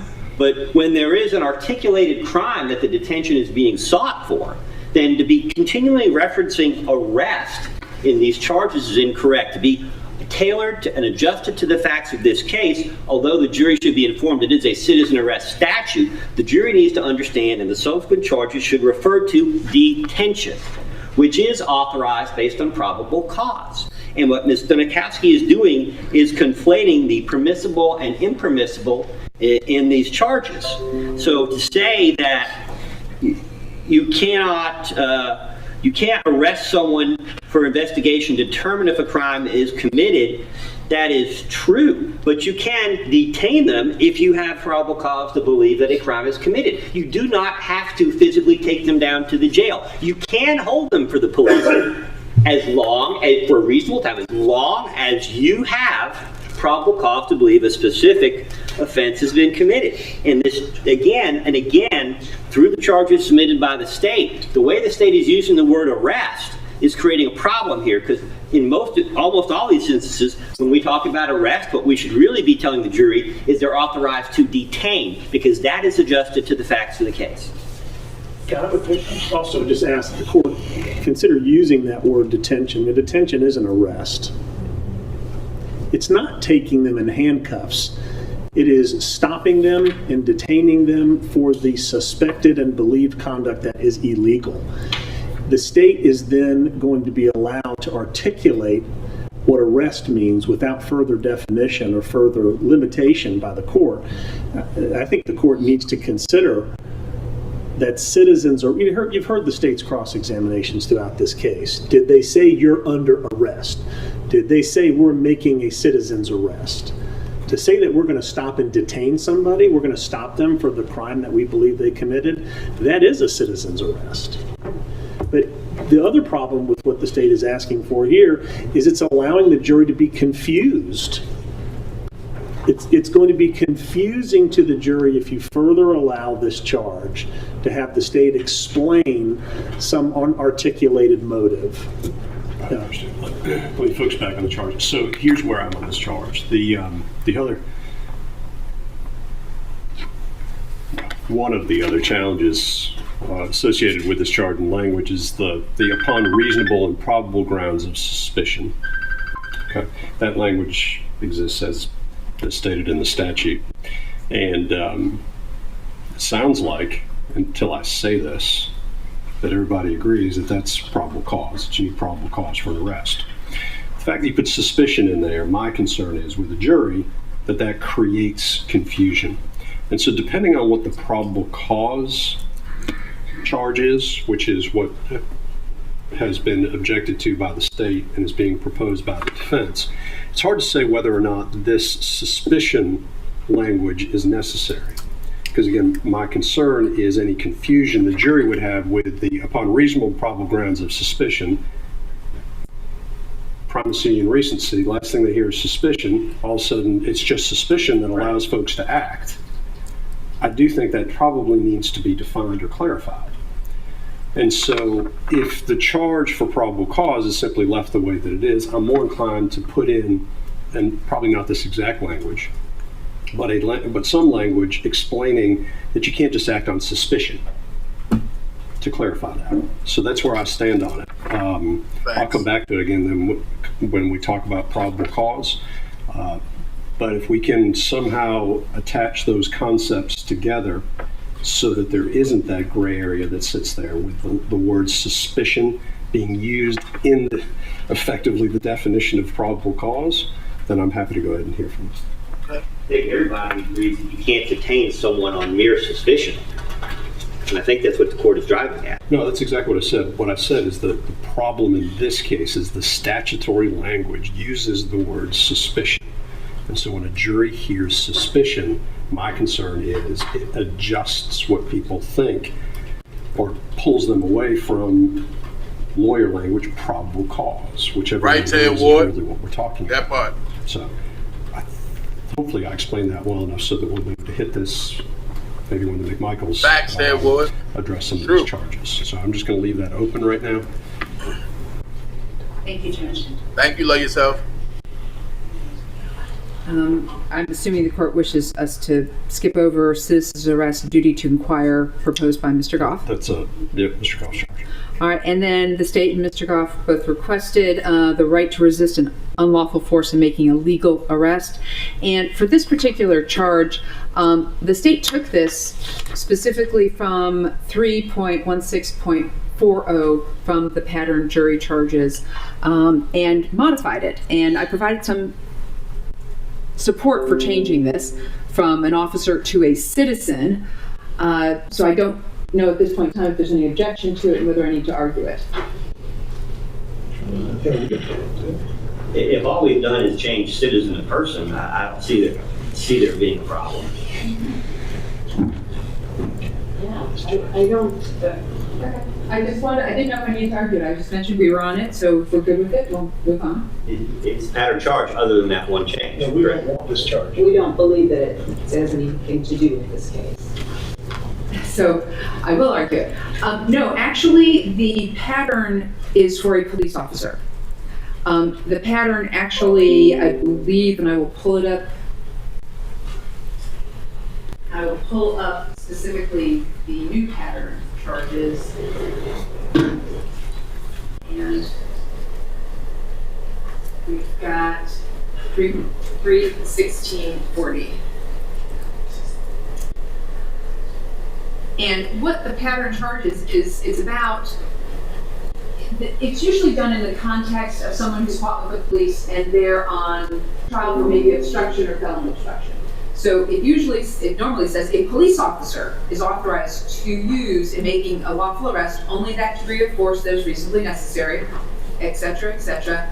And it talks about the officer, the right to use excessive force. It talks about the person being arrested has the right to resist. But what I did was I went ahead and put citizen in place of police officer. Now I know the court has changed that and the state does not have a problem with the change to it, which is a person is authorized to use in making a lawful arrest only that degree of force that is reasonably necessary to accomplish the arrest. The mere fact that a lawful arrest is being made does not give the person, as opposed to a law enforcement officer, the right to use excessive force or an unlawful degree of force upon the person being arrested. A person being arrested, even though the arrest itself is lawful, has the right to resist, and it goes on to defend against the other's use of unlawful excessive force. And the reason the judge, of course, we want this in is the jury may believe that a citizen's arrest is actually really happening here, and the state's next step is, well, okay, if you believe that there's a citizen's arrest that's actually really happening here, they have probable cause to go ahead and arrest them. Did Mr. Arbery have a right to resist that arrest because too much force was being used against him in the form of a shotgun? And we would argue that, yes, Mr. Arbery was authorized to go ahead and fight this because Travis McMichael was only authorized to make this lawful arrest using only that degree of force that's reasonably necessary to accomplish the arrest. So we feel this is completely applicable to these facts based on the defense. We have to disprove their affirmative defenses beyond a reasonable doubt. And if the jury believes this was a citizen's arrest, they were acting lawfully, our next argument is they used too much force. And Mr. Arbery was totally within his right, under the law, which he was, to resist that arrest. And we ask for this charge. Judge, first of all, this is not Mr. Arbery's trial. If Mr. Arbery were on trial for resisting arrest, then he could avail himself to this particular jury charge. It doesn't fit. Okay, number two, the state has to disprove self-defense. The state has to disprove that they were informed enough to make a citizen's arrest, not whether Mr. Arbery, in his mind, experienced something in his mind and what his intent became to resist a citizen's arrest. That is not what the jury has to determine. They are not being asked on any level to determine Mr. Arbery's intent, and this court has forbade the state from going into Mr. Arbery's intent. This charge allows the state to get into his mind and argue his intent. Should not give this charge. Well, I'm going to only give part of it, though. I think the second paragraph starts getting into some of what you've talked about here. But the first paragraph, which is an accurate statement of the law with regard to arrests, a person is authorized to use in making a lawful arrest only that degree of force that is reasonably necessary to accomplish the arrest. The mere fact that a lawful arrest is being made does not give the person the right to use excessive force or an unlawful degree of force upon the person being arrested. That's an accurate reflection of the law. The second paragraph then starts getting into what may have been going on with Mr. Arbery. The next charge, which is 316.41, that sentence also I think is appropriate, which is one upon whom an illegal or unlawful arrest is being made has the right to resist the arrest with such force that is reasonably necessary to prevent the arrest. So the court intends to remove that second paragraph under 316.40 and charge the first paragraph of 316.40 and also 316.41. Your Honor, then consider allowing us to, if you're going to allow the state to argue that Mr. Arbery had the right to resist one upon whom an illegal or unlawful arrest is being made has the right to resist, where would the state get the evidence from to support what Mr. Arbery was thinking and that his actions were in fact his choice to resist an unlawful arrest? Where is the evidence that supports that? Where would they get that from? And again, it's getting into... Well, I'll tell you, my thought is it's simply based on the video. I mean, the video itself. They're not going to get into what he was thinking at the time, but if they can present evidence of what happened, which is, I think, the best evidence out there, which is the video, then that's where that, if you're asking me, that's what I'm thinking in looking at this charge. So you'd be essentially informing the jury that Mr. Arbery, or through the video, allowing the state to argue that Mr. Arbery interpreted that as an unlawful arrest. I'm not doing anything. But by getting this charge, you're authorizing the state to argue that. This charge, is, I mean, if the state wants to argue that, that's that. They're not going to get into the head of Mr. Arbery other than say, here's what you've seen. Because I agree with you. That's where the court has maintained Right. The entire trial. I'm sorry. Look, court will let me know when it's my turn. Yep, good, Mr.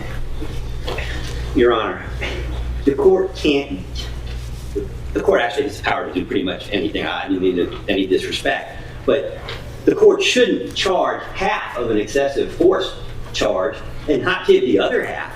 And to the extent that that's the position I'm being put in on behalf of defendant Michael, we have to withdraw the whole request. The idea that the jury gets to decide if the McMichaels used excessive force, but that they don't get to consider whether the defendant used excessive force, that's just grossly wrong. I mean, and from Mr. Bryan's perspective, this is incredibly important. It's incredibly important.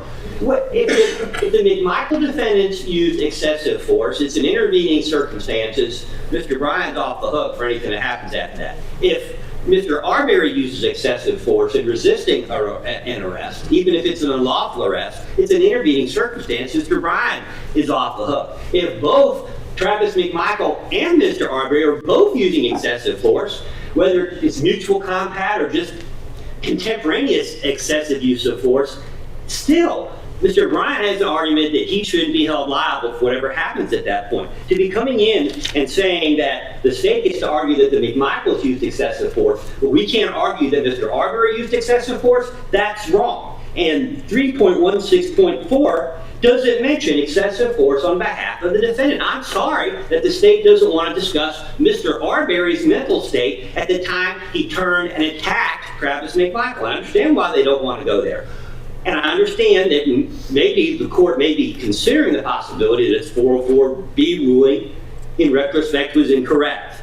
Because in an aggravated assault case, I don't know how you avoid it. But still, if you're going to charge the one half on excessive force, you got to charge the other half on excessive force when both parties had engaged in excessive force. And with all due respect, that's one reason why this tragedy took place. And I think the jury needs to have the full relevant law presented to them and let them sort it out, however long it takes back there. The state does not have any intention of going into the mindset of Mr. Arbery. Mr. Arbery's dead. I don't know what he was thinking. We do know what he did. We do know what he saw. And it's not us that's contending the defendants were making a citizen's arrest. The defendants are contending they made a citizen's arrest. And so therefore, they contend they're making a lawful arrest. And the law is you have to use a degree of force that's reasonably necessary to accomplish that arrest. And one upon whom an illegal or unlawful arrest is being made has the right to resist that arrest with such force as reasonably necessary to prevent the arrest. This is the law, and we agree that it should be given. We would like the second paragraph in of 3.16.40. However, we leave it to the discretion of the court, but we request both 3.16.40 and 3.1641 based on the video itself. Yeah. Can I make one comment on that? Briefly, and I'm just thinking out loud here about the consistency or inconsistency, and if it matters, between saying on the one hand, as the state has said several times, flight or fight, that Mr. Arbery was defending himself against an aggressor on the one hand, and on the other hand, he's simply resisting what he now perceives to be an unlawful citizen's arrest. That sounds to a jury possibly to be a very confusing set of laws, and I'm not sure which way the state will argue. Maybe they argue both and say, hey, take your pick. He's either defending himself against an aggressor with a shotgun, or he is resisting what he considers to be an unlawful arrest. They seem like they both can't be true at the same time. There's no escape from his mental intent on this, you know. Well, I don't know. The 316.41 is an objective standard. I'm sorry, I can't hear you. Yeah, 316.41 is an objective standard. It's not subjective. Point 316. 316.41 41. Okay. is an objective standard. So is the previous one. 316.40 is an objective standard. 316.40 actually talks about to the extent that person reasonably believes. So we start getting into the subjective with that. That's why I'm concerned about that paragraph, based upon the objection that was raised. I'm sorry. I didn't mean to cut you off. My apologies. Perhaps the pattern charge needs to be adjusted. But this, when we're talking about an aggravated assault, this is an objective standard, a reasonable person in the shoes of the individual. That is the same standard. The pattern charge, it's basically one pattern charge, and it's the same reasonable person standard, reasonably objective, a reasonable person in the shoes of that person. That's the standard. And with all due respect, that's the reason the state didn't go into a whole bunch of evidence that people were expecting to hear. Because what's subjectively in the minds of the McMichael defendants is irrelevant. It's a reasonable person in their shoes. Likewise with Mr. Arbery. We don't have to get into the mind of the deceased, as if we don't do that in every murder case. We don't have to get in the mind of the deceased. It's what a reasonable person in his position whether their actions are justified or not. There's no difference in the standard between 31640 and 31641, not intentionally, and if there needs to be an adjustment of the wording, that's fine. But clearly, that is the same standard being applied in both. And it is a reasonable person. It is objective, not a subjective standard. I'm actually going to agree with Mr. Goff on this point for that paragraph. Because once again, aggravated assault, did the defendants, were their acts such that they would put a person in reasonable apprehension of receiving serious bodily injury? You don't have to know what's in the mind of the person. It's, were their acts such that a reasonable person would feel this way?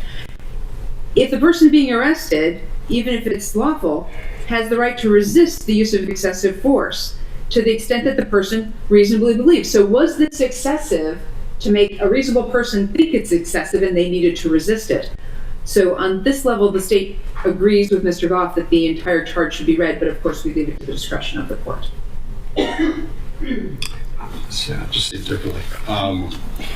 There's two separate issues going on, which is a lawful arrest and the degree of force that is allowed in a lawful arrest, which is 31640.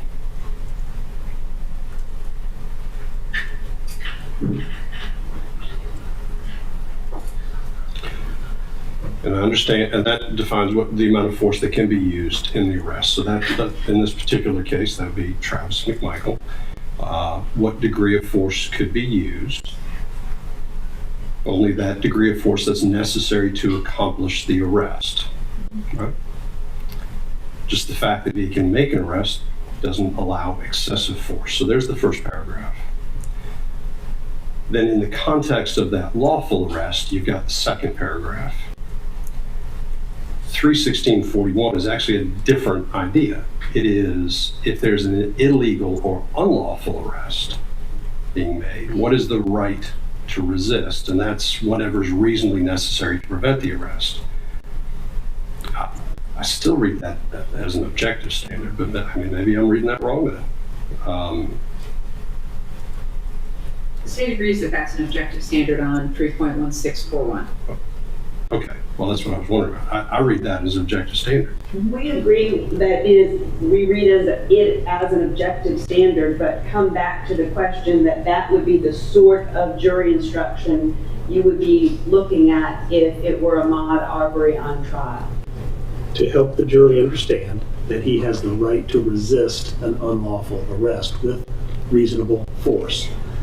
It is totally improper. Well, I see what you're saying. I see where we're getting hung up on too. I'm getting hung up on something different. I'm getting hung up on the reasonably necessary. You're getting hung up on was he actually thinking that it was an illegal or unlawful arrest? Which is nothing concerning this case. I see what you're saying. This case is about whether they murdered him or not.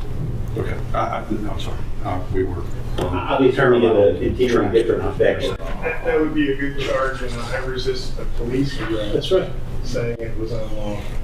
And again, if it was Ahmaud Arbery on trial, great charge for him. I would be happy to defend that. Yeah, in no way is the jury seeking to determine whether or not Mr. Arbery had the right to resist what was happening. They are simply trying to answer the question, did Travis McMichael perform a citizen's arrest under the law based on what he understood and believed, and did he have the right to use self-defense? Okay, so I think I understand the argument. You're basically saying in this context, only it's a police officer and an individual who doesn't believe they're being lawfully arrested. And they get charged with assault or obstruction or something And like they can do that. whatever force is reasonably necessary to prevent that Correct, arrest. Your Honor. And the state's problem, of course, is that's exactly what they're going to argue. They're going to get up here and go, they were making a legitimate citizen's arrest, and he's not entitled to do what he did, which is turn around the front of the Well, truck. let's do this then. I understand what's going on here. I guess that would be a concern. I guess the court needs to consider it based on what I hear in closing argument then. Well, Your Honor, I don't think it is. Well, let me explain, because the defense then gets into whether he was resisting or not, or whether he was acting in a certain way at a certain time. And all of a sudden this does become a charge that becomes quite relevant. Here's where I think we would disagree. And I think Ms. Donikoski would agree with this statement. There's two questions for this jury. did we have the right to execute a citizen's arrest? And were we doing it lawfully? If the answer to either one of those is no, then everything after that makes us the aggressor. And Ahmaud Arbery can't have been defending himself. So that's how this. Defending himself against your lawful aggression. Oh, did I say that? What's going on? Ahmaud Arbery only had the right to attack Travis if we were not lawfully executing a citizen's arrest. Because otherwise, if we can't meet those two tiers of citizen's arrest, we then are the aggressors. We're pointing a shotgun at this guy, and we didn't have any right to do that. That's the state's case. That's what we've made all the way through when we described the two sentences of citizen's arrest. So that's why we come back to probable cause. If we had the goods to be able to effectuate a citizen's arrest, he could have run away. Of course, he could have run away, could have sat, he could have flipped us off, whatever. But he wouldn't have had the right then to turn around and attack a man holding a shotgun. At that point, we switch out of citizen's arrest into justification and self-defense. So this sentence is only, this charge of 3.16.41 is only valuable if Ahmaud had survived and we were having an argument about what was going on out there. But we're not having that kind of argument. Ms. Danakoski has every bit of law she needs to make her case without this piece. If I could put one point on co-counsel. How many people are going to get attacked by? Well, I'm not just having a conversation. I take it, and just to add a point, I think it makes it clear. Citizen's arrest never was completed. It ended. It was an attempted citizen's arrest that stopped at the point of the front of the McMichael's truck. And then it turned, if it was a citizen's arrest at all, up to that point, it then turned into a self-defense case from the defense's point of view, or a self-defense case from the state's point of view. I'm inclined to leave it there. I'll continue to think about it because there's more to it than just what happened in front of the truck. There are the various interactions between Mr. Arbery and the McMichaels on Burford. There are a number of interactions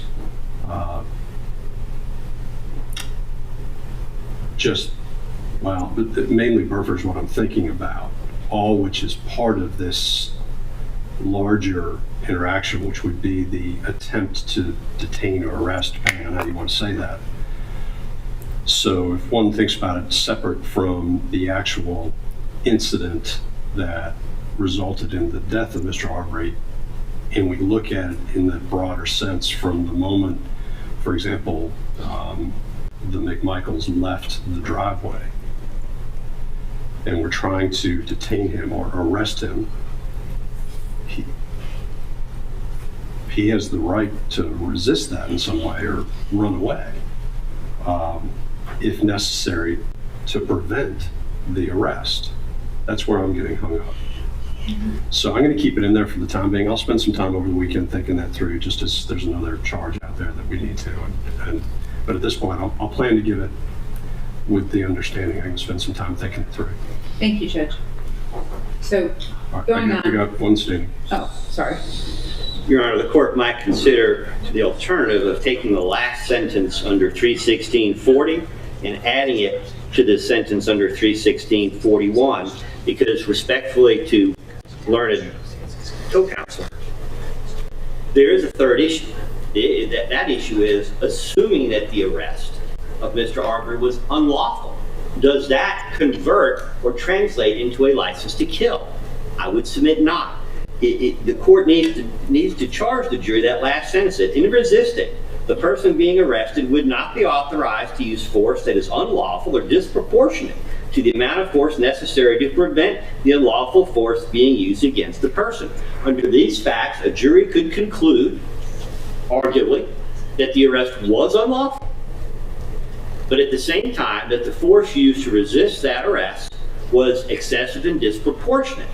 Otherwise, what we're doing is we're translating the right to resist an unlawful arrest effectively into a license to kill if we don't explain to the jury what it means to say whether such force is reasonably necessary to prevent the arrest or not. You need that last sentence, if not that whole paragraph, you need that last sentence in 31640 for the jury to understand the concept that the concept of excessive force applies both to the defendants on trial and to the person that is deceased. And all this talk about whether Mr. Arbery is a defendant might be relevant on issues like how you burden shifting in charges and all. They don't apply here. But in terms of the rules for the use of force, the fact that Mr. Arbery is deceased has absolutely nothing to do with the legal analysis here. Moving on. Is that okay, Your Honor? 268-32. 268, this is criminal trespass. I believe we all had agreed to this and it was pre-charged. It was pre-charged. Correct. And then the state, I don't believe I agreed to the criminal trespass charge. It was in, I think it it's was already in the been preliminary charged charge. to the jury. Well, now that the evidence is presented, if there's no evidence to support criminal trespass, then the court should not repeat the charge in closing. We object to that charge. Court plans to keep 268-32. and then the state requested duty owed to a trespasser. And the state is requesting this because there's a duty owed by a landowner or his agent to not willfully or intentionally injure a trespasser. And this is based on Mansfield versus Caldwell Construction, a 2000 case. And the duty owed to a trespasser is to avoid willfully or wantonly injuring that person. Even when the property owner knows that it is customary for trespassers to come upon the premises, the duty owed is merely to refrain from willfully and wantonly injuring him once his presence is known, and no duty of anticipating the decedent's presence is imposed. In other words, you can't set traps. You can't go ahead and do something to harm this person. In this case, we thought that it was appropriate to let the jury know that just because they may consider, I don't know if they will, they may consider Mr. Arbery a trespasser, that somehow being a trespasser allowed someone to commit aggravated assault or false imprisonment or shoot him. And that is why we asked for this charge. Interesting charge if Mr. English were on I was going to file. say, the court doesn't plan to charge on it. This addresses a landowner or his agent, and I think there was, I believe, through Mr. English himself, if not one other witness, discussion about whether they were acting as agents for the landowner. So, And I didn't know if that was going to come out. I had no idea if Mr. English was going to go ahead and, because I filed these in July, say that, oh yeah, they were acting as my agent, if they had. so the court does not intend to charge that. All right, and then we had burglary in the first degree, which everyone asked for, and it is pattern. We have burglary entry amplified, which is pattern. Your Honor, before we move past 26211, we don't believe that is an accurate statement of the law. And I would remind Your Honor of the 10 million times that the state referred to the open secured construction site in this case. Under Georgia law, Smith v. State, 226 Georgia Appeals 9 at 11 to 12, previously cited in the charge submitted, a house under construction which is so completed as to be capable of sheltering people, animals, or property constitutes a dwelling under Georgia law. It's not simply whether it's intended or designed. If it is sufficiently complete that it provides shelter for property, then it is a structure covered by the burglary statute. And one can see in the video that the home, while not fully dried in, as a contractor might refer to it, because the doors and windows aren't there, but the roof is there, and the expensive tools and building materials inside are clearly sheltered from the rain and most of the wind, and therefore we're entitled to have that language from Smith v. State included when the court charges a jury on what a dwelling is. The state disagrees. This is sufficient because it says a dwelling includes any house, building, or structure which is designed or intended for occupancy for residential use. It makes no difference whether the building or structure was occupied, unoccupied, or vacant. However, you may consider occupation status in determining whether or not the structure in question was designed or intended for residential use. So in this case, that covers everything. It's obvious it's a house under construction. Everybody's referred to it as a house. I don't think there needs to be any additional discussion about that. This pattern charge covers everything. Well, Your Honor, if there's no disagreement or discussion to be had about whether the open, unsecured construction site constitutes a dwelling, then why don't we just go ahead and charge the jury that I charge you that the residence of 220 ZELLE at the time of these events is a structure under the burglary statute or under the laws of the state of Georgia, and eliminate that so the state isn't backdoor arguing residual doubt as an excuse to convict these defendants. Who likes that? State asked for the pattern, Judge.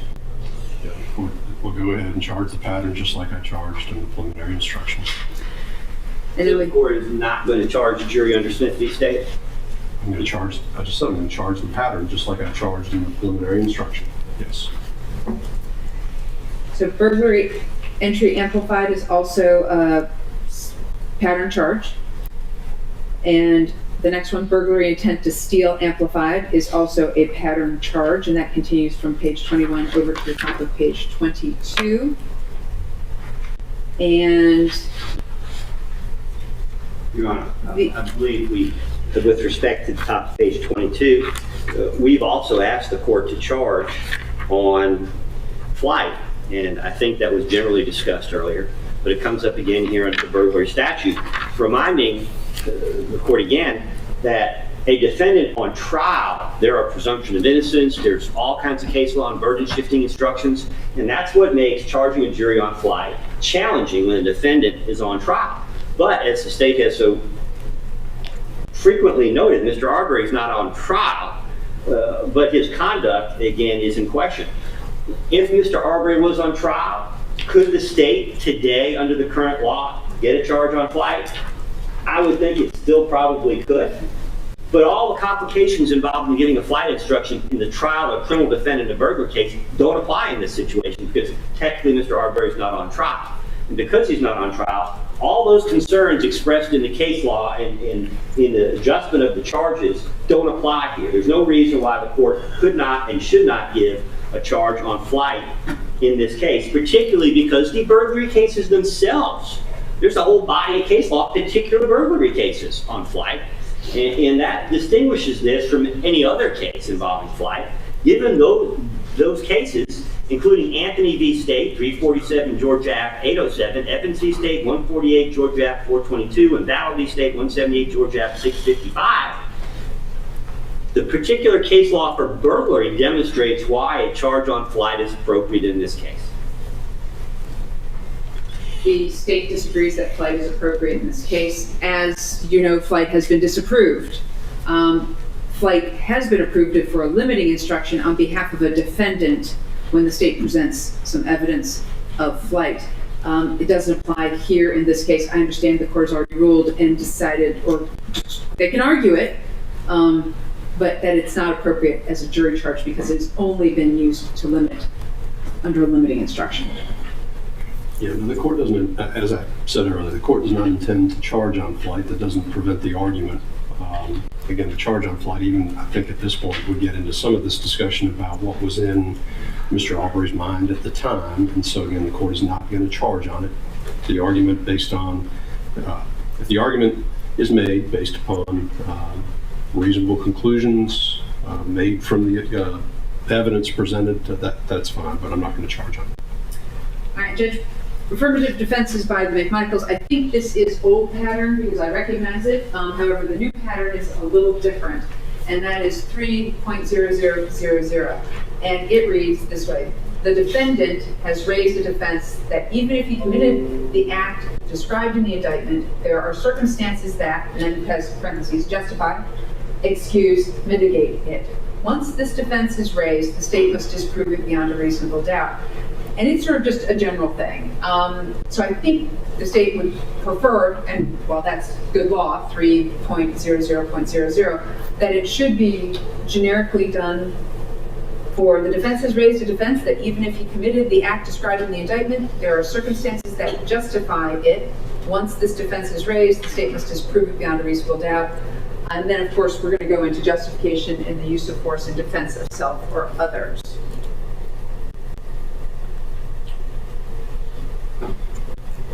So the objection to what's in there, self-defense is an affirmative defense, which is defense that admits the doing of an act charged but invokes a legal defense to justify it. Once an affirmative defense is raised, the burden is on the state to disprove it beyond a reasonable doubt. Yes, I prefer the wording from the pattern that I just read versus how they charged it, because it only talks about self-defense. And the problem is they've also got the affirmative defense of citizen's arrest. And so the way I just read it is, an affirmative defense is something that basically says, I'm justified in doing what I did. And it doesn't list self-defense, it doesn't list citizen's arrest. It's a little bit more generic because it does encompass both of their defenses that way. As opposed to specifically saying it's a defense that admits the doing of the act charged but invokes a legal defense to justify it. The state does not think that the words "but" invokes a legal defense to justify it were patterned previously and are patterned now, and the state just would prefer 3.00.00.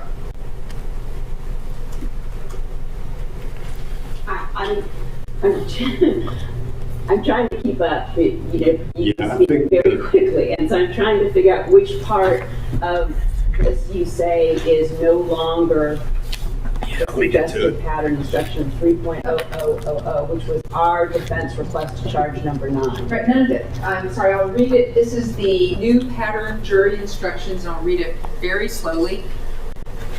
3.00.00, affirmative defense, definition, burden of proof.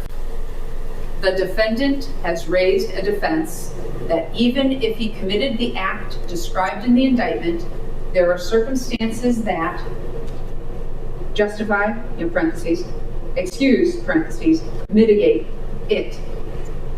Once this defense is raised, the state must disprove it beyond a reasonable doubt.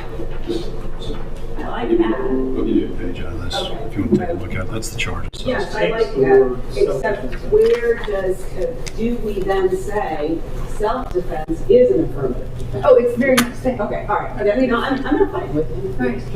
No, it's the very next thing. I believe we both asked for pattern on 3.10.10, and it's the pattern which starts off sometimes, well, that's not the pattern. You're probably looking at the old pattern, 3.101. Let's see. Must have just on that time switched back, I didn't realize. Yeah, there's- The next is, on the new pattern, the next is 3.10.10. No, Someti- 3.10.10 is actually self-defense. It's actually 3.01.10. That's right. Doesn't have a lot of fun with the numbers. Generally, yeah. Right, so justification generally. I don't think anybody's asked for justification generally.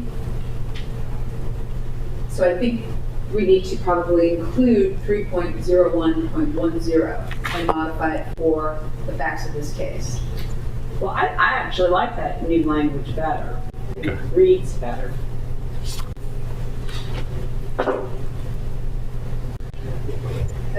Okay, so here's the thing. I think, let's look at it, I'm talking to the defenders, let's look at 3.01.10 over the weekend, because like B, C, D, E, and F don't apply.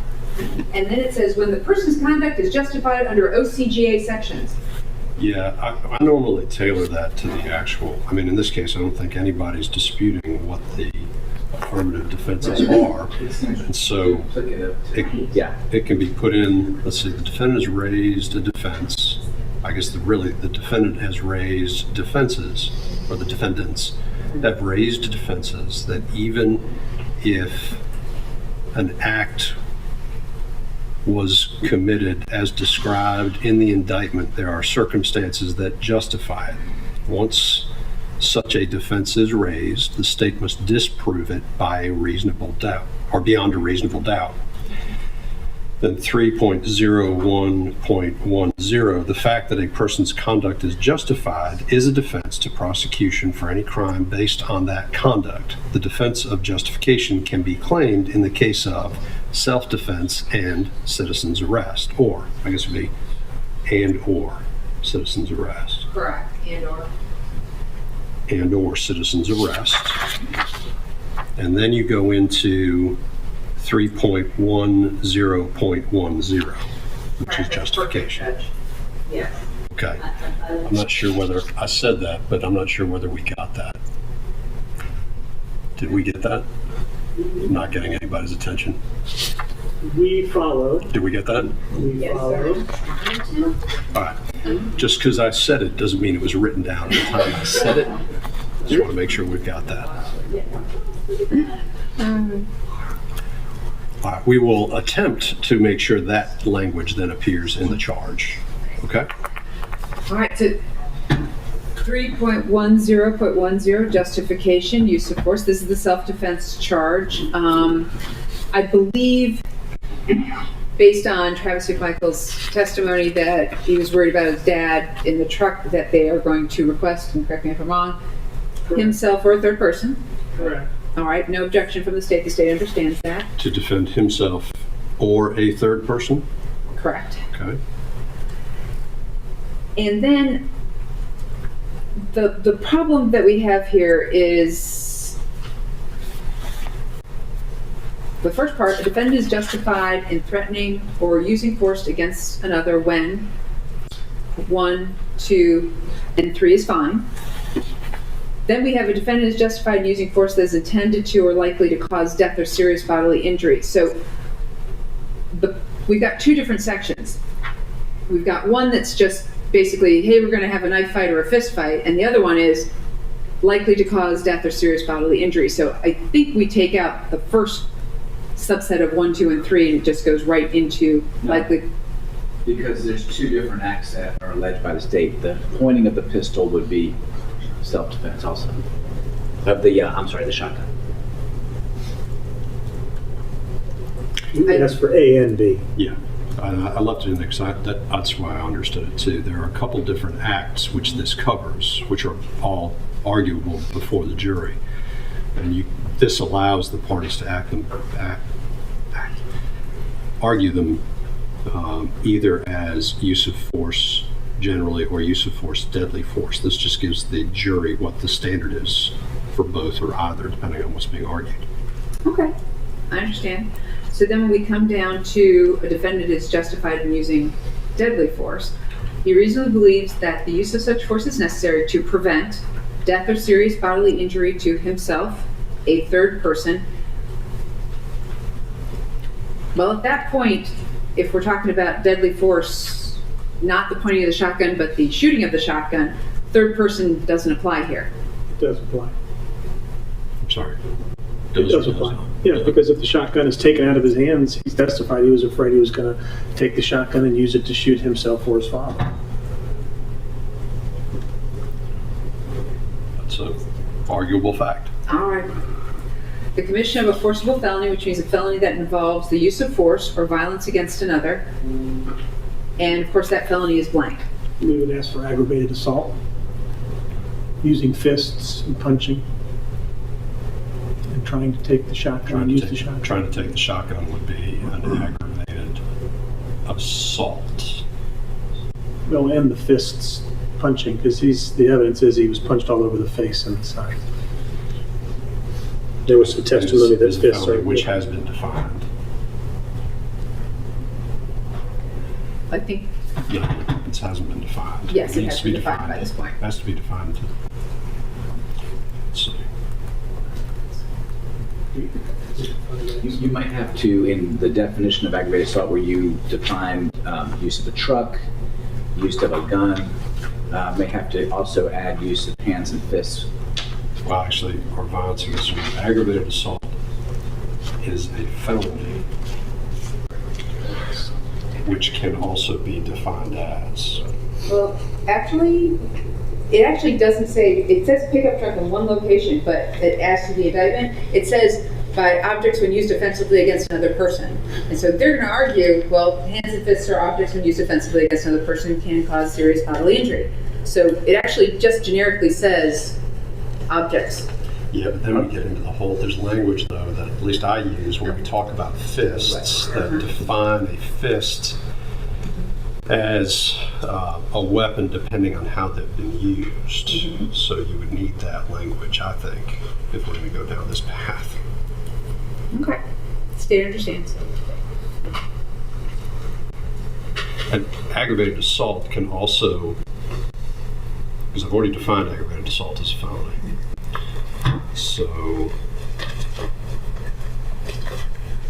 aggravated assault can also occur with use of fists if you determine them to be a deadly weapon. I think an offensive weapon. Offensive weapon. Yeah.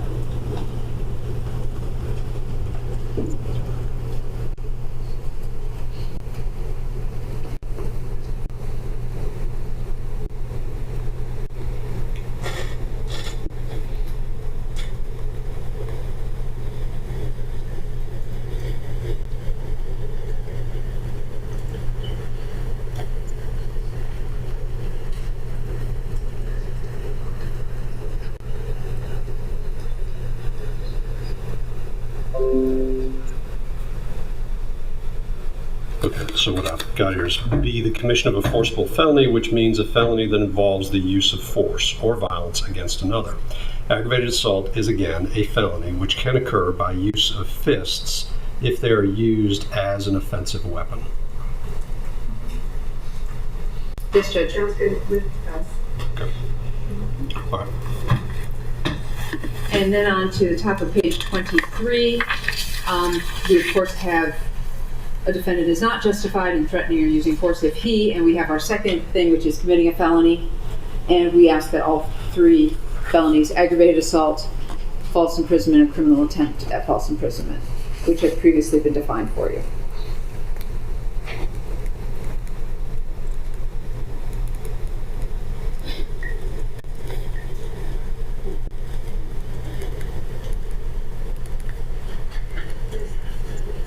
It sounds to me as if we're now circular after we've just defined justification.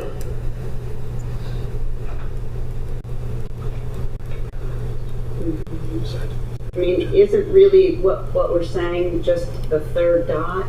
We're not justified in threatening or using force if we're the initial aggressor. You look at 310. Judge, the state's position, and always has been, is that the defendants are doing all three of these things. And the state is going to argue all three of these things.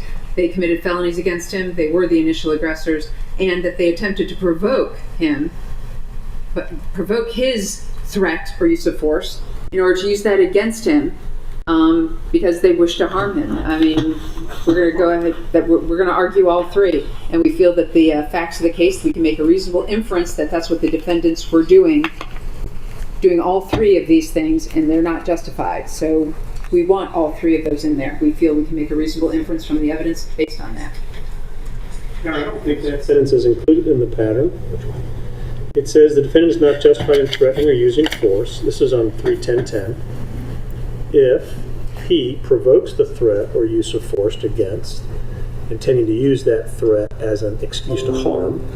Number two is attempting to commit a felony. Blank is a felony. Committing a felony.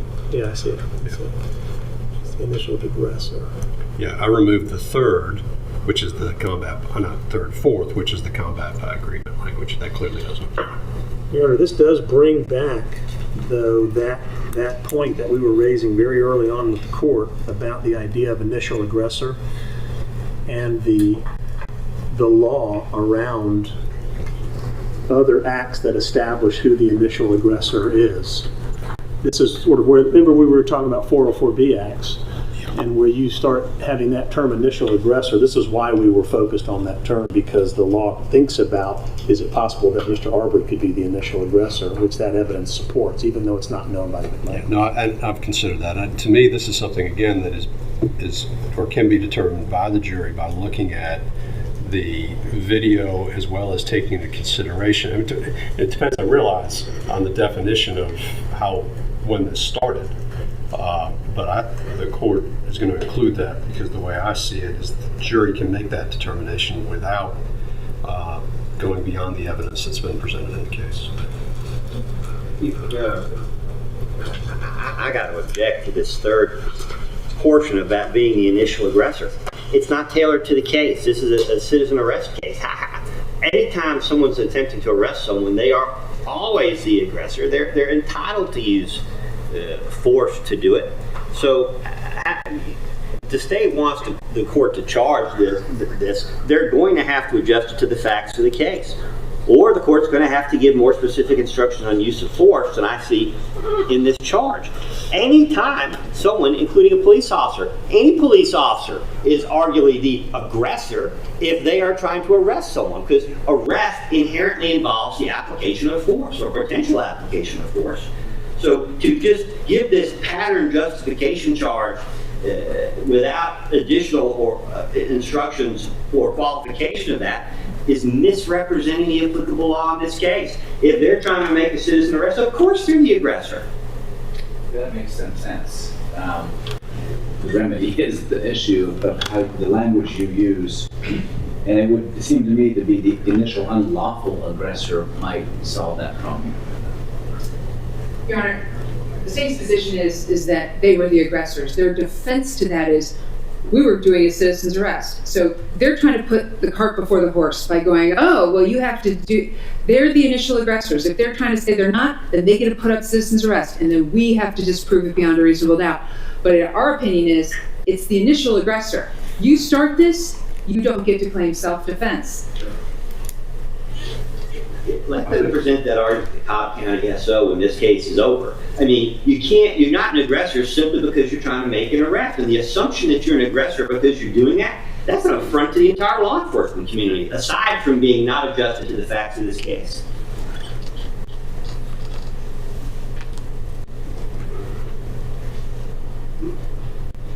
I think it is an unjustified initial aggressor. Yeah.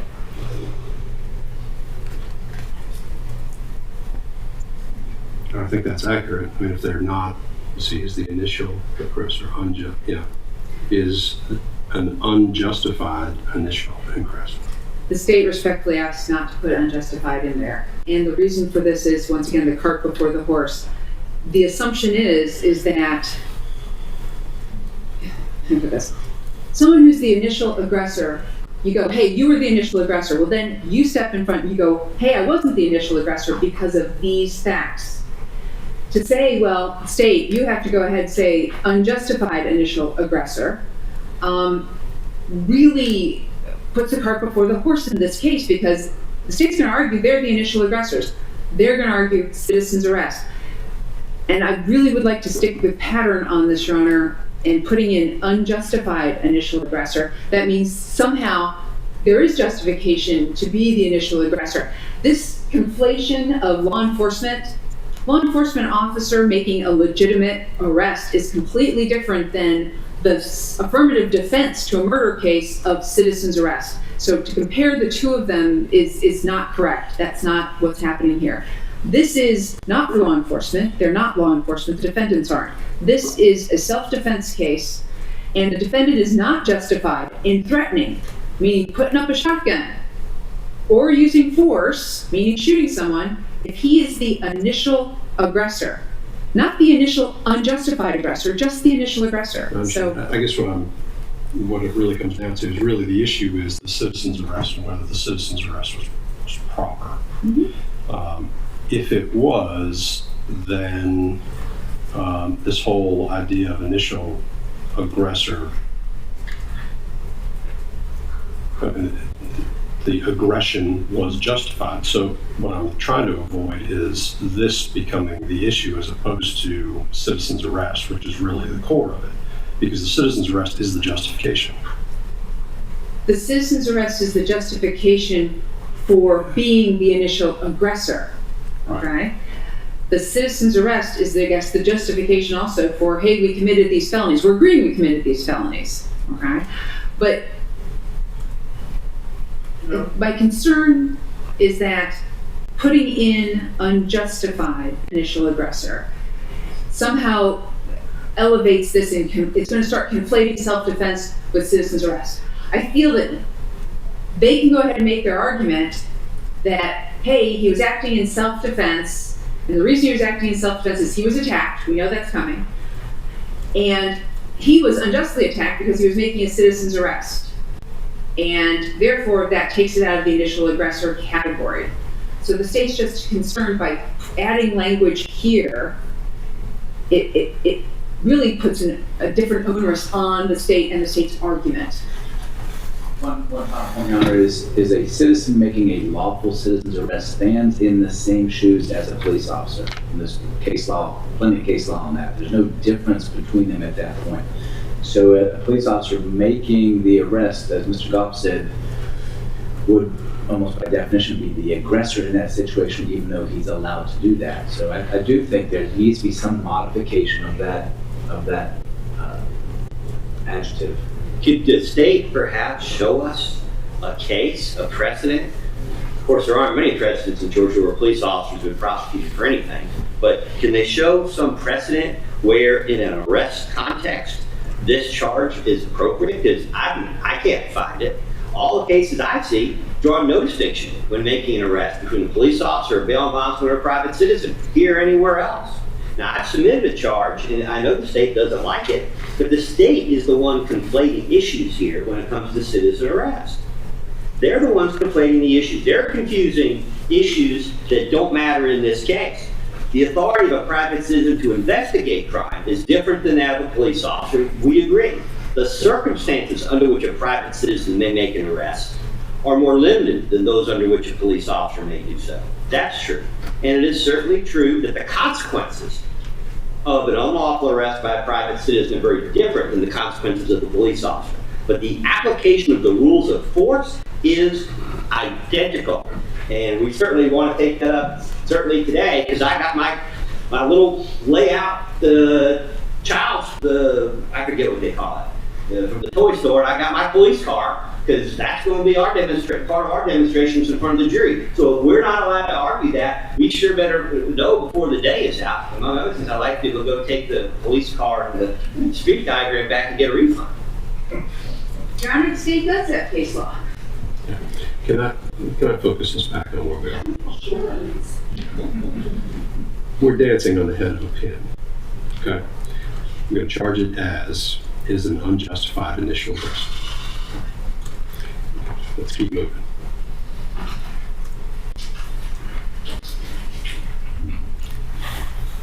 Reasonable beliefs, I believe that's pattern and everyone has requested that. No duty to retreat, pattern. Justification, use of force, defense of property, that is something the state has requested. I'm sorry, can I slow down? I'm sorry. 310.13, no duty to retreat, is actually not what the statute says. The statute, and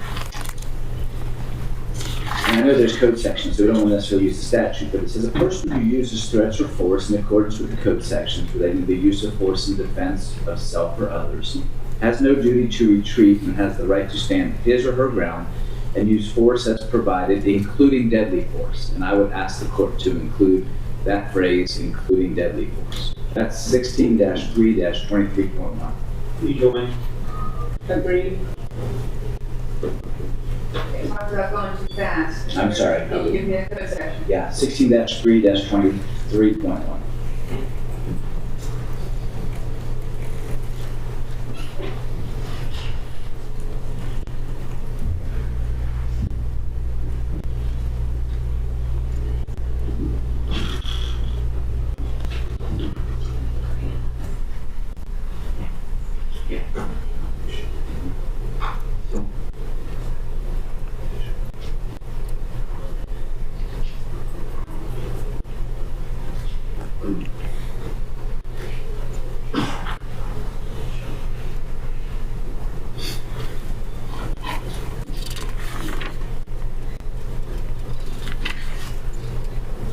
So, Your Honor, what we have here, it appears, is there's a distinction, there's a difference between the pattern charge. The pattern is 3.10.13, and it is, as the court has right here, the person who is not the aggressor is not required to retreat before being justified in using force he reasonably believes to be necessary.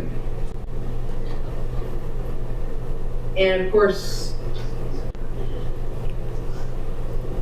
the statute actually says, has no duty to retreat, this is the very last sentence, or last part, has no duty to retreat and has the right to stand his or her ground and use force as provided in said code sections, okay, which are self-defense, defense of habitation, including deadly force. I'm planning to charge it the way that it is, and let me just tell you, it is under 310.13, and 310.13 provides as authority 16.323.1, but it also goes through a number of cases, including most recently Reed versus State. But we've got 6 or 7 cases that this particular charge has been tailored with, and I'm comfortable that it's an accurate reflection of the law. I understand the statute's there. The charge itself cites the statute and the cases underneath it. Okay. And maybe just streamlining purposes here, the next one, 3.14.10, use of force in defense of property, that I don't see any authority, any factual basis for that. We ask that that be removed. Likewise, Jordan.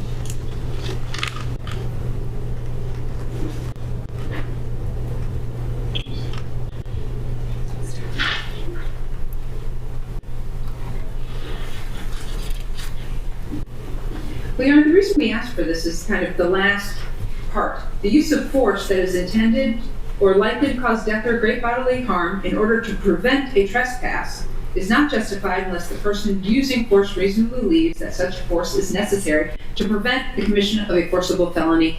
Burglary, theft, and trespass are not forcible felonies. So basically what the state is asking is that you inform the jury that you can't go killing people in order to prevent them from trespassing or committing burglary or theft, because this appears to be hey, he's a burglar, must have stolen that stuff off that boat back in November. We're justified in using lethal force at this point. So the state wishes for this charge to be given so that the jury's not under the misapprehension that burglary somehow allows lethal force. Feel pretty sure that nobody thinks that there's such a thing like that, especially after the admonition. Ms. Donakowski is the only person who would ever be arguing anything like, we thought he should be killed because he might have been a trespasser. This is not somebody coming onto that property and just shooting him dead like that. That description sounds like social media, not like what happened in this trial. Yeah, the court doesn't intend to charge use of force in defense of property. Yes, Your Honor. Excessive force, 3.16.20, this is the pattern charge. Why do I feel like this is the third time we've read this charge? It's not. The reason you feel that way is because Mr. Goff brought up excessive force repeatedly during the resisting arrest part, which isn't part of that. So I think that's why you probably, if you've heard it, but this is the first time excessive force is being used here. Well, hold on, but that gets back to the prior discussion, because how many different times are we getting charged about excess? I mean, I want to charge once. I think some other people don't want to charge at all. But to be charging it multiple times, the problem is we have specific rules of force that apply to the context of an arrest. And those supersede general rules that would otherwise apply in the justification charge. Justification covers all kinds of force cases. The resisting arrest and the right to make the arrest, the rules of force that apply are specific to this case. And that's what the jury should be charged with. There's no reason to be given this 316.20 charge at all. Actually, there is, Judge, because what we've got is excessive force relates specifically to self-defense. The defendant is not justified in using excessive force while acting in self-defense. So this relates specifically to self-defense, which is why it's right here. And if you decide that a defendant used more force than was reasonably necessary to defend against the alleged victim's threats for use of force, then the defendant's actions would not be justified. So, Judge, that's of course the core of the state's case. You pulled a shotgun on an unarmed jogger. It's excessive force, even if we get there. Because, of course, we've got to overcome citizen's arrest, then we've got to overcome self-defense, then we've got to overcome, well, even if you think it was self-defense, it was excessive. The previous excessive force related specifically to making a citizen's arrest. So this relates to self-defense specifically, and we ask that you give it as the pattern. If I may, Your Honor. what we have here is a situation that's comparable to what we used to call a sequential charge problem. The primary charge in the primary defense in this case is citizen arrest. Self-defense is a secondary defense.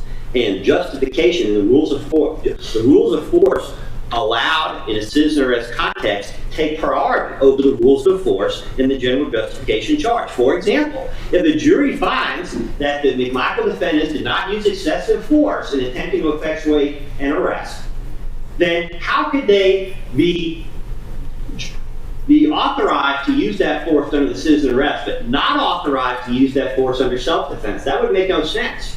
If you wouldn't even get to addressing the excessive use of force under justification, you wouldn't even get to self-defense until after the jury has considered whether the defendants have lawfully effectuated a citizen arrest. You wouldn't get there.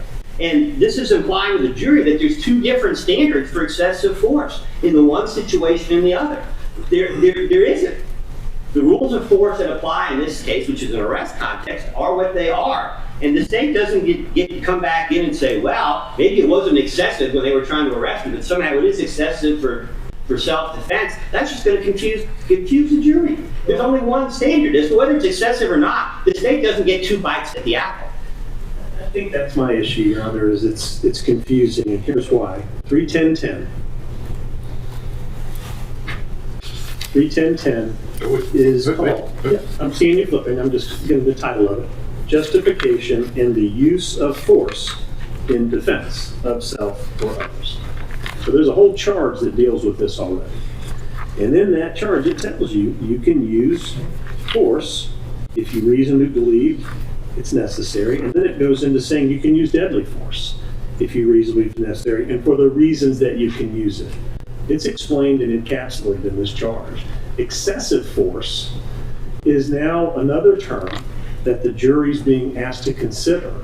And in a case like this, especially where the state is saying, none of this should have happened, it all could have been prevented, it's all excessive, I think that is going to be now confusing to the jury, especially where it's laid out very clearly in the charge that deals specifically with it.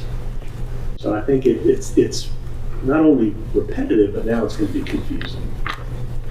We ask that you please give the pattern, Judge. Excessive force is a central concept to self-defense because lots of people can go, well, I use self-defense, but you went overboard. It's excessive, and that is usually what we've got. And here, it's essential to the state's case because while Mr. Goff just argued they don't get two bites of the apple, that's not what's happening here. Mr. Goff asked for 3.16.40, which is the right to resist an unlawful arrest, where the excessive force comes into play. And that's talking about the arrest. That citizen's arrest. This specifically relates to self-defense, and it is part of the pattern, and it is part of the law that goes hand in hand with the concept of self-defense. You want to claim self-defense, that's great. But if what you did was excessive and resulted in someone's death, then the defendant's actions would not be justified. And that is what the state is going to argue here. See, that's why it's confusing. If what you did was excessive and it resulted in someone's death, the state is defining excessive as something that results in someone's death. But the law allows the death of a person, and it's justified. And that's where 31010 makes the most sense. This confuses the issue and now allows the state to argue that death is, quote unquote, per law, per se, excessive.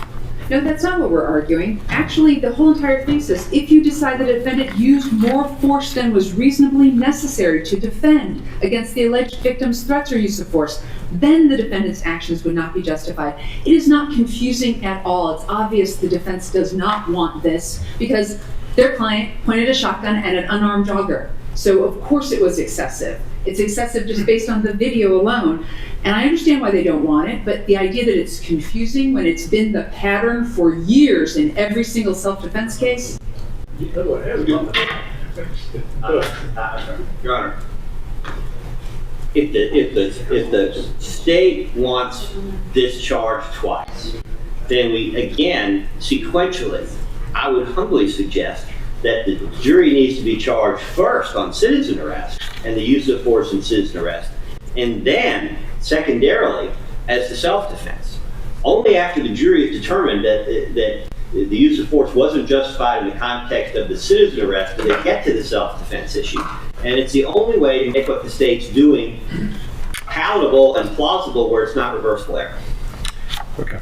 Yeah, now 31010 simply addresses when force can be used, the justification of force.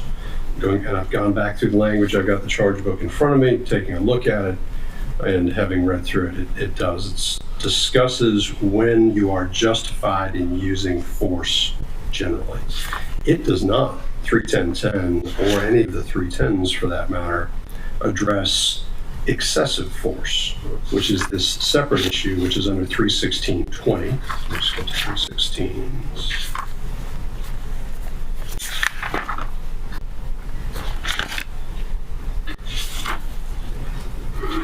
So then, Your Honor, you've got also, don't forget, the bottom of 31010, where it says the defendant is not justified. Right, correct. So this is now It's not justified, right. When you can't justify the force, which is different than using excessive force when justified.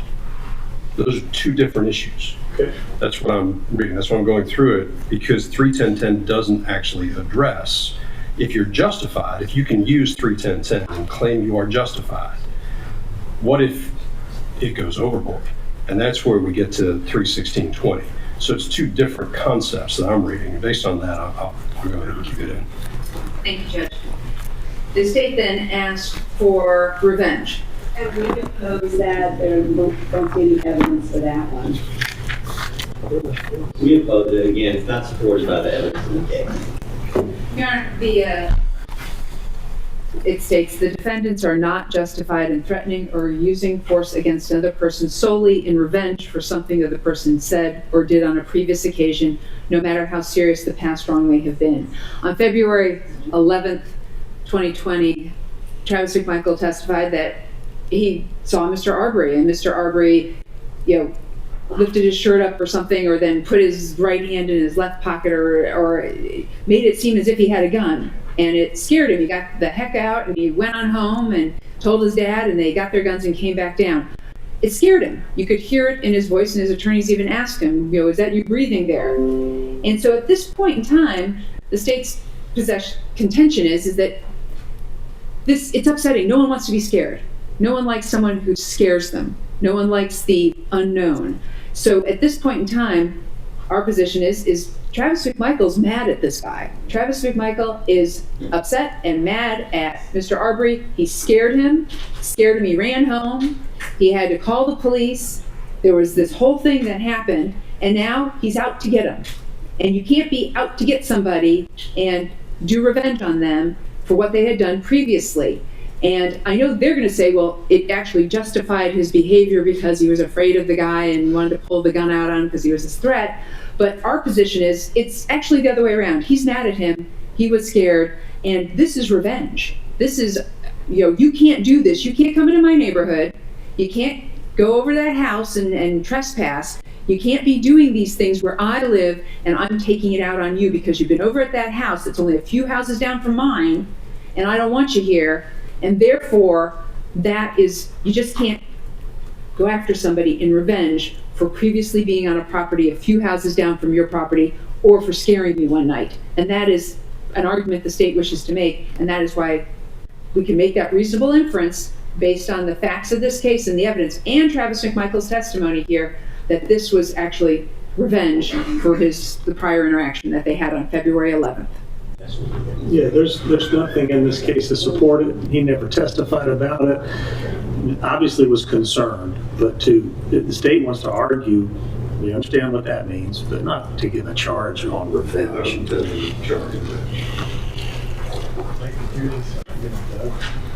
Verdict generally is the pattern. So maybe I can accelerate this. Does anybody have any objections to verdict generally, multiple defendants, verdict form, and I'll reference the fact we're getting separate verdict forms. Court has no interest, sympathy, responsibility for sentencing, deliberations, unanimous verdict, and retire to the jury room. None from the state. Oh, good. A couple things came up though, Your Honor. We still got our Oh, we do? Well, just on those, because we're going to take a short break. But we got two that have come up. Okay. Well, we still have to go back to where the court said, page 19, our request to charge on probable cause, and the one that you put in there, oh, I'm sorry. Oh, I can use sorry. break. Yeah, we're going to take a 10-minute recess. Thank you.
Right in the middle of it, it says that the officer need not see the act which constitutes the crime takes place, but I like, if by any of his senses he has personal knowledge of its commission, which is consistent not only with forehand, but also the language of those other cases.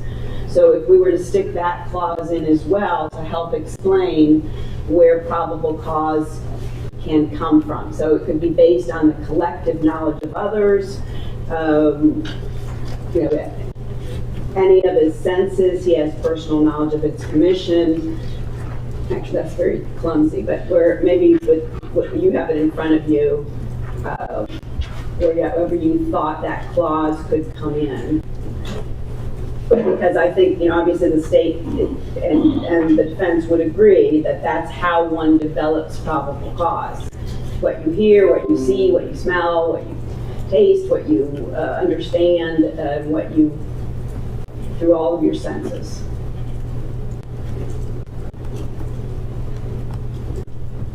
Or just the development of probable cause through all of your senses. Because you made a good point, Your Honor, between the hearing things, seeing Matt Albenzi.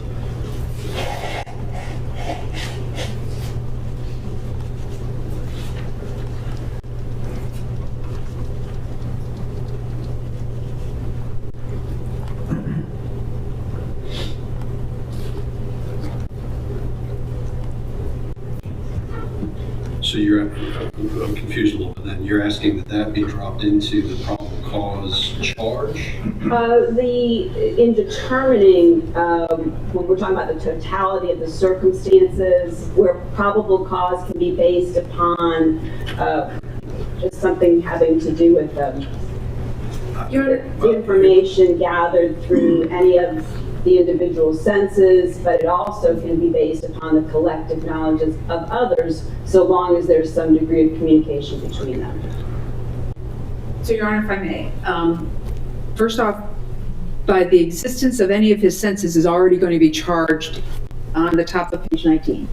So that is up there with terms are synonymous, and it talks about if by the exercise of any of his senses he has knowledge of its commission. Okay. So that's already there. That's fine. I was just getting late, and I didn't. I knew I liked that line. And it's there.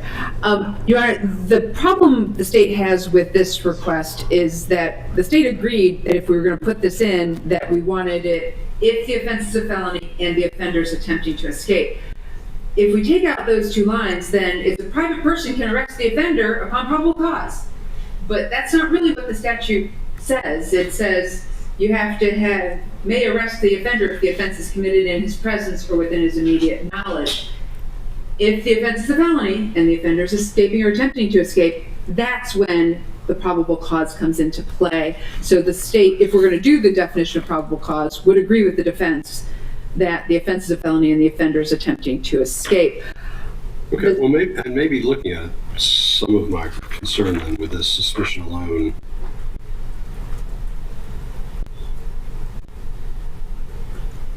gets satisfied if, going off the request charge number 4, I do the entire thing, including 1, the offense is a felony, and 2, the offender is attempting to escape, and then I'm comfortable taking it down to, and including the line, and determining whether probable cause existed, the totality of the circumstances must be considered, because then you go back up to this language that the state's referred to at the top of 19,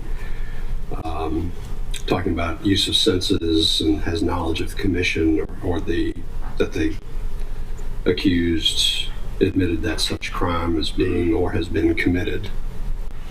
And that final line, based on the collective knowledge of others, so long as there's some degree of communication between them. Yeah, my notes, the problem or the concern I have with that's talking about police cases. I know that I think Goodman and Burgesson were at least police cases. I don't have notes. They're all police cases. All police cases.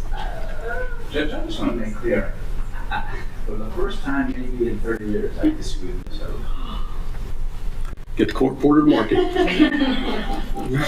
We are conflating immediate knowledge, presence or immediate knowledge with probable cause. There's not a single case that distinguishes what probable cause means for a policeman versus a citizen. Probable cause is the level of suspicion of a reasonable and prudent person under the totality of the circumstances. It's Fourth Amendment law. Yeah. And I think I agree. And I was just, I don't know, I got caught maybe at the end of the day into a discussion in trying to parse this even further. I think in determining whether probable cause existed, the totality of the circumstances must be considered as appropriate language. My concern about the last sentence is we start getting into these police cases that are very different circumstances than we have here. But I think totality of the circumstances allows the parties to argue everything that was known, appropriately known for probable cause to be developed in this particular case. Well, the other problem I'm having, Judge, with this charge is what Mr. Rubin just stood up and said is nowhere in this charge. There is no definition. No. And that's a problem for me because right now the definition of probable cause has been given to this jury by Travis McMichael and not by this court. So unless the actual words of this is what probable cause is in there, this charge doesn't provide the jury with a definition of probable cause. And like I said, the definition of probable cause is the same whether it's a citizen or a police officer. It's Fourth Amendment law. It's a seizure of a person. I see what you're saying. Yeah. And so actually the definition that Travis McMichael gave is Fourth Amendment law. The way to solve it here then is adding in determining whether probable cause exists, the totality of the circumstances must be considered to the end of it. I think in the middle though, where it says a private person may arrest an offender upon reasonable and probable grounds of suspicion, that is probable cause, which is defined as. The level of suspicion. Yeah. Now we need to decide what that language is. Well, there's plenty of cases that define probable cause. There are, and I pulled one, I pulled a whole bunch of them. But yeah, this is Michigan versus D. Filippo, which is a 1979 U.S. Supreme Court case, 433 U.S. 31 at 37. Probable cause exists if the arresting officer has knowledge and reasonably trustworthy information about facts and circumstances sufficient for a prudent person to believe the accused has committed an offense. There's a bunch of other cases out there. It's slightly different. Probable cause is defined to be the existence of such facts and circumstances as would excite the belief in the reasonable mind that the person charged was guilty of the crime for which he was arrested or prosecuted. And that's McGonigal versus Treadwell, 216 Georgia App, 850. It's a 1995 case. A lot of the cases, even Adams versus Carlisle, which we've been talking about here, 278 Georgia Appeal 777, 2006. Can we agree on the definition then? Yes. Because that then solves the problem that I was working through, which is the way this discusses probable cause. It simply talks about reasonable and probable grounds of suspicion. But then if we further define probable cause, I think that addresses this suspicion language to the satisfaction of the court. Well, If we could just not do it right now, because there's a lot of U.S. Supreme Court cases that define it under Fourth Amendment law. If we could maybe communicate. When Mr. Hogue emails me this short brief, the art of the brief is important on Saturday. Maybe we can just email that to the court. That would be great. I will email you what I've got, Judge. All right. And I'm openly saying that I agree that Mr. Rubin was right, that we were disagreeing. But now I agree with him. We've So reconciled. there's been there's no divorce. So, Judge, I want to make sure what you're saying is that once we go ahead and say the definition of probable cause is this, and we've all agreed that the definition of probable cause is that, that will be what is charged. That would be what's charged, and I do not then intend to charge this language about suspicion because, again, probable cause has been defined and explains when, under what circumstances that arrest can be made. Okay. So I just want to be clear. We're not using any of this language from defendants 4. We're just using the probable cause language. Well. No, let me read it. Yeah. Okay. What I plan to charge is a private person may arrest an offender upon reasonable and probable grounds of suspicion. That is, on probable cause, which is defined as blah. The facts necessary to establish probable cause for arrest are much less than those required to prove guilt beyond a reasonable doubt at trial. The test merely requires a probability less than a certainty, but more than a mere suspicion or possibility. In determining whether probable cause existed, the totality of the circumstances must be considered. Excellent, with one exception from the state, and that is, of course, that is on probable cause defined as this: if the offense is a felony and the offender is attempting to escape. As requested by the defense, because we're relating it back to the citizen's arrest. And so a private person may arrest an offender not just upon probable cause or grounds of suspicion. The citizen's arrest statute actually says only when it's a felony and the offender's attempting to escape. So that has to be included in here in the state's opinion. Okay, which may then get us back, though, to the debate which Mr. Hoag's going to address. Right. I will take that into consideration. It probably depends a little bit on where we land after I get this additional brief on Saturday. Thank you, Judge. Okay.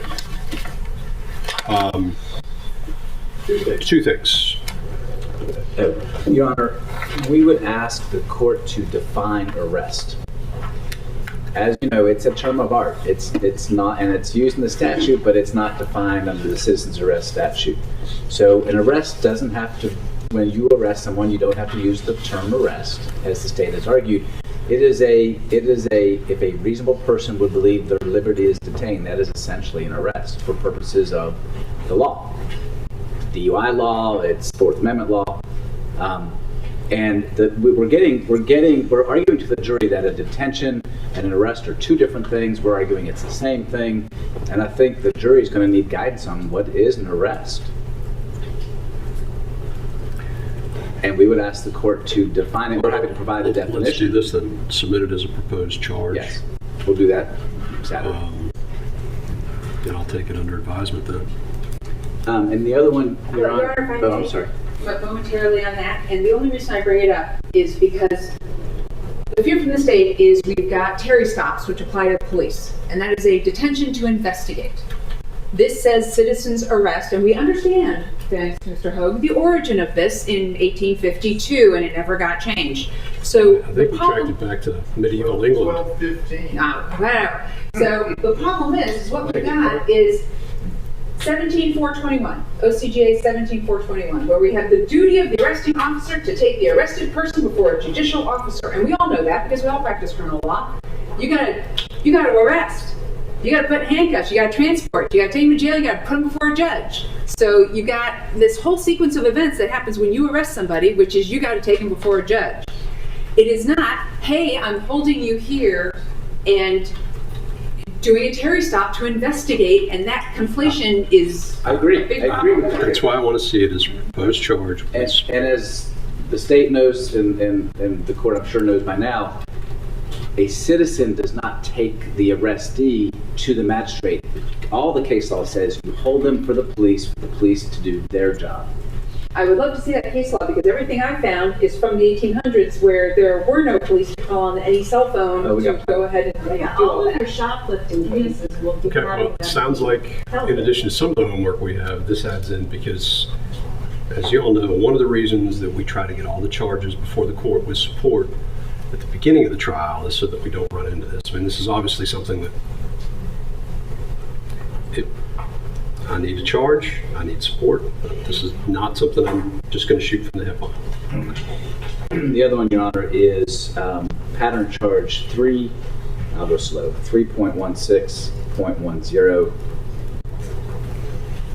threats justifying a homicide.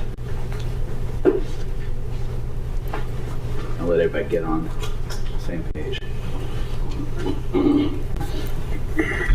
So, sorry, Ms. Griffin, go ahead. 3.16.10, the defendant's use of deadly force may be justified even when there has not been physical contact between anyone. If the menacing action of the alleged victim is sufficient to create a reasonable belief that the defendant's or another's life is in imminent danger, then the defendant's use of deadly force may be justified. We have heard the state argue that Mr. McMichael and Mr. Arbery were inches apart at the least when the shooting occurred. I'm sorry.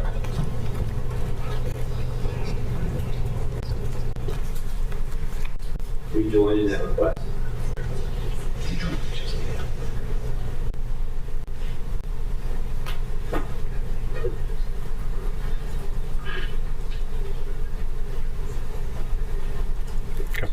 I've read it.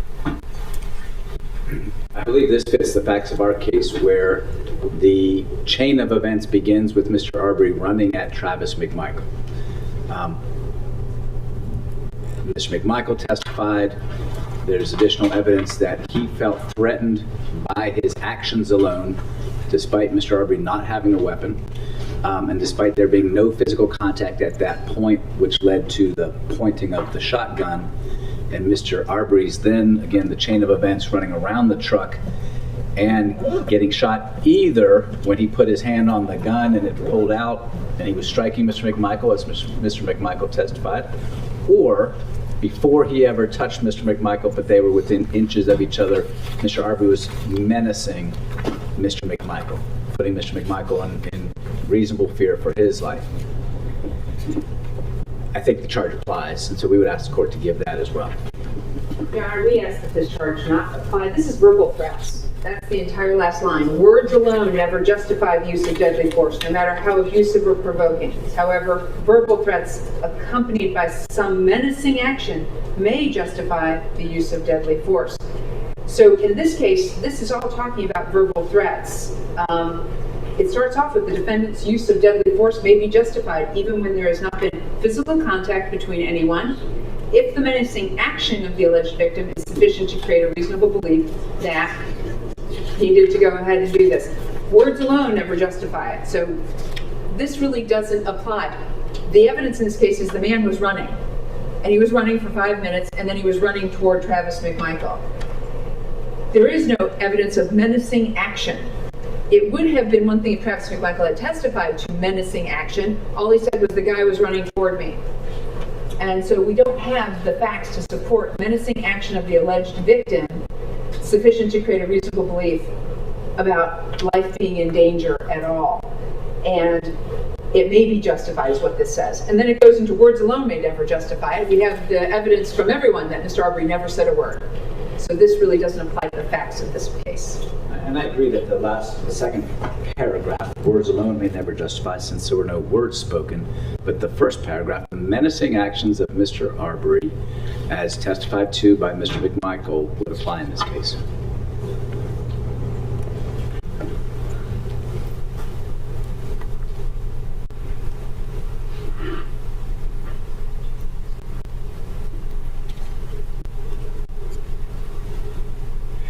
I think this was actually covered, I think, in 31010, because it says 31010 is a defendant is justified in using force that is intended or likely to cause death or serious bodily injury when he reasonably believes that the use of force is necessary to prevent death or serious bodily injury to himself or a third person, or the commission of a forcible felony, which means a felony that involves the use of force or violence against another, and we've defined that on the request of the defense as aggravated assault is again a felony which can occur by the use of fists if they are used as an offensive weapon.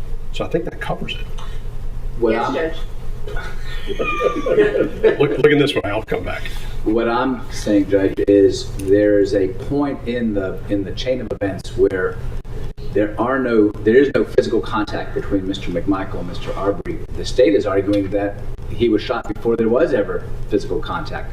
But menacing actions alone can cause a reasonable belief of imminent death or bodily injury. And that's what this charge covers.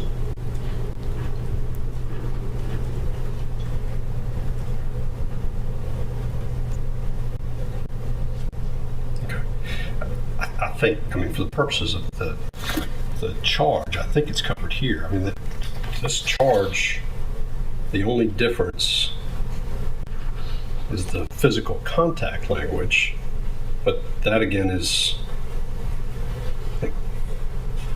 still covered under the language. If I could add, Your Honor, the state's going to argue that this was jogging and running. That's all it was. It was just simple jogging and running. What the testimony was, in fact, is that there were 2 passes at Mr. McMichael. The first one, where he came within 10 feet of the back of his truck, making eye contact with Mr. McMichael while Mr. McMichael was yelling, "Stop, stop, don't come any closer." And his actions were to continue to run, looking into his eyes, which caused him to fear and then reach inside his car to go for his gun. And that action caused Mr. Arbery to turn. Then he comes back for the second pass, and he wavers between staying on course and going around. And the state is going to argue that this jogging, that these actions were simple and were not menacing, and Travis has testified that they were, in fact, what placed him in fear. I think that the additional help from this piece helps the jury understand that these types of actions can cause somebody to believe that they're about to receive a violent injury. And in fact, Travis, in his statement to No Hill, he says, Do y'all have 31010 in front of you? we do. Because to me, it's under the circumstances, it's almost a better charge than 31610. So we're not saying to replace it. We're not saying to replace it. I think it further narrows it. We think it further narrows that the kind of conduct that could justify is the kind of conduct that's been testified on. We think it aids us and also allows us to rebut the state's argument of jogging and running. And just for clarity, Judge, Travis McMichael's statement to Officer No Hill was never tendered into evidence. Sure it was. The recording of it and the transcript. No, it was Yeah, not. neither one of them is actually going to the jury. No, they're not going to the jury. That's right. But he was questioned about it. He was shown his statement. He was questioned about his statement. Those portions came in. Well, right, I just want to be really, really clear, the portions on cross-examination, because the reason I'm being really careful at this moment, Judge, Can I is get you to stop? Because I've simply got a request to charge 31610. Okay. I think that language is covered and probably more completely and more tailored to the facts of this case under 31010, which we've already discussed, which would include the definition of aggravated assault that was agreed to a little bit earlier in the day. From Travis McMichael, you said there were 2. I assume those are the 2? Arrest in 31610. Okay. All right. I'm going to get a follow-up on the arrest language as a proposed charge, and I just ruled on 31610. yeah. Anything further from Greg? No, Your Honor. From Mr. Bryan? Yes, Your Honor. Going back in the order as I have it, Your Honor, page 26, unanimous verdict. We believe in this case, the pattern charge and unanimous verdict is inadequate. The jury's verdict must be unanimous as to every count of the indictment. It must be unanimous as to every element of the indictment. There's an entire body of case law which gets fairly complex. A bunch of Supreme Court justices, like Justice Scalia, going back and forth over how far unanimity must go. We submitted a charge, a special instruction on unanimity, and we're asking the court to give that charge. This charge, the pattern charge, works in your typical 1-count felony indictment. It doesn't work in a 9-count case where you've got 3 different defendants charged in all the counts, either as principals or parties to a crime, in different manners in which the offenses can take place. So we need a jury charge that has teeth in it as to unanimity, and that's why we submitted that request. And I will add the language, unanimous verdict, whatever your verdict is, it must be unanimous that is agreed by all as to each count of the indictment and as to each defendant individually. I'll add that language. well, we appreciate that, Your Honor. It's certainly closer to where we want it, but we have submitted a special instruction on unanimity that requires that the jury agree specifically with assault as the existence of one discrete act constituting an assault, The jury doesn't have to determine the precise location or exact time of the assault or the exact sequence of events. Those are certainly issues that have been foreclosed by the appellate cases in this state. But they have to agree unanimously on an assault.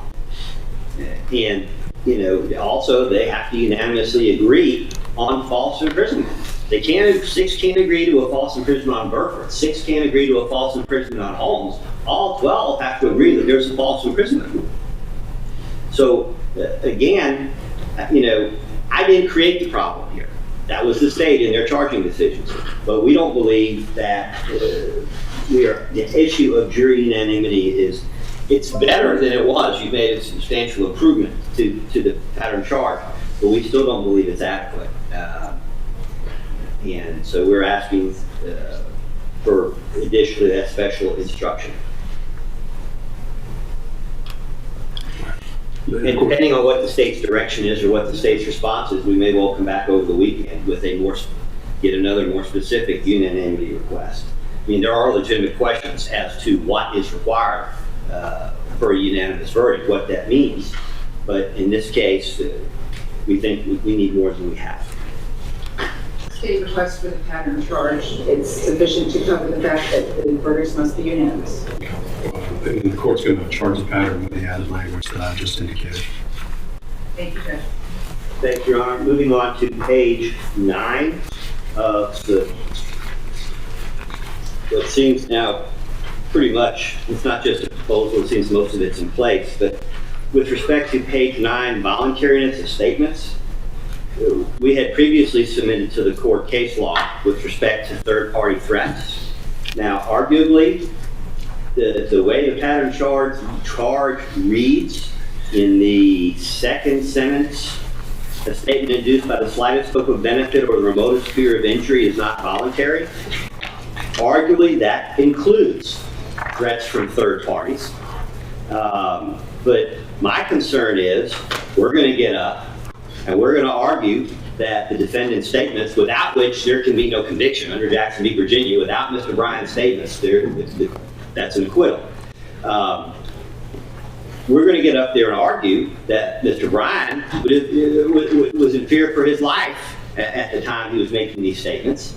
And whether or not that's induced by the police officer or the totality of the circumstances or a combination of thereof, that the statements are not voluntary. Then the state's going to get up and they're going to say, oh, no, it's voluntary. It doesn't matter whether there were people out there trying to kill him as long as the police officer didn't hand him a gun. And then the jury's going to come back and they're going to ask, what does it mean? And then we're going to do then what I'm trying to get done now. As long as the state's not going to challenge that, if they agree with me that third-party threats and fear of injury from third parties can render a statement involuntary, if they're not going to argue that the fear has to be the product of police action, then we're good. But if they're going to get up with the last word and then throw out some theory to that effect, then we would need this charge to be more specific.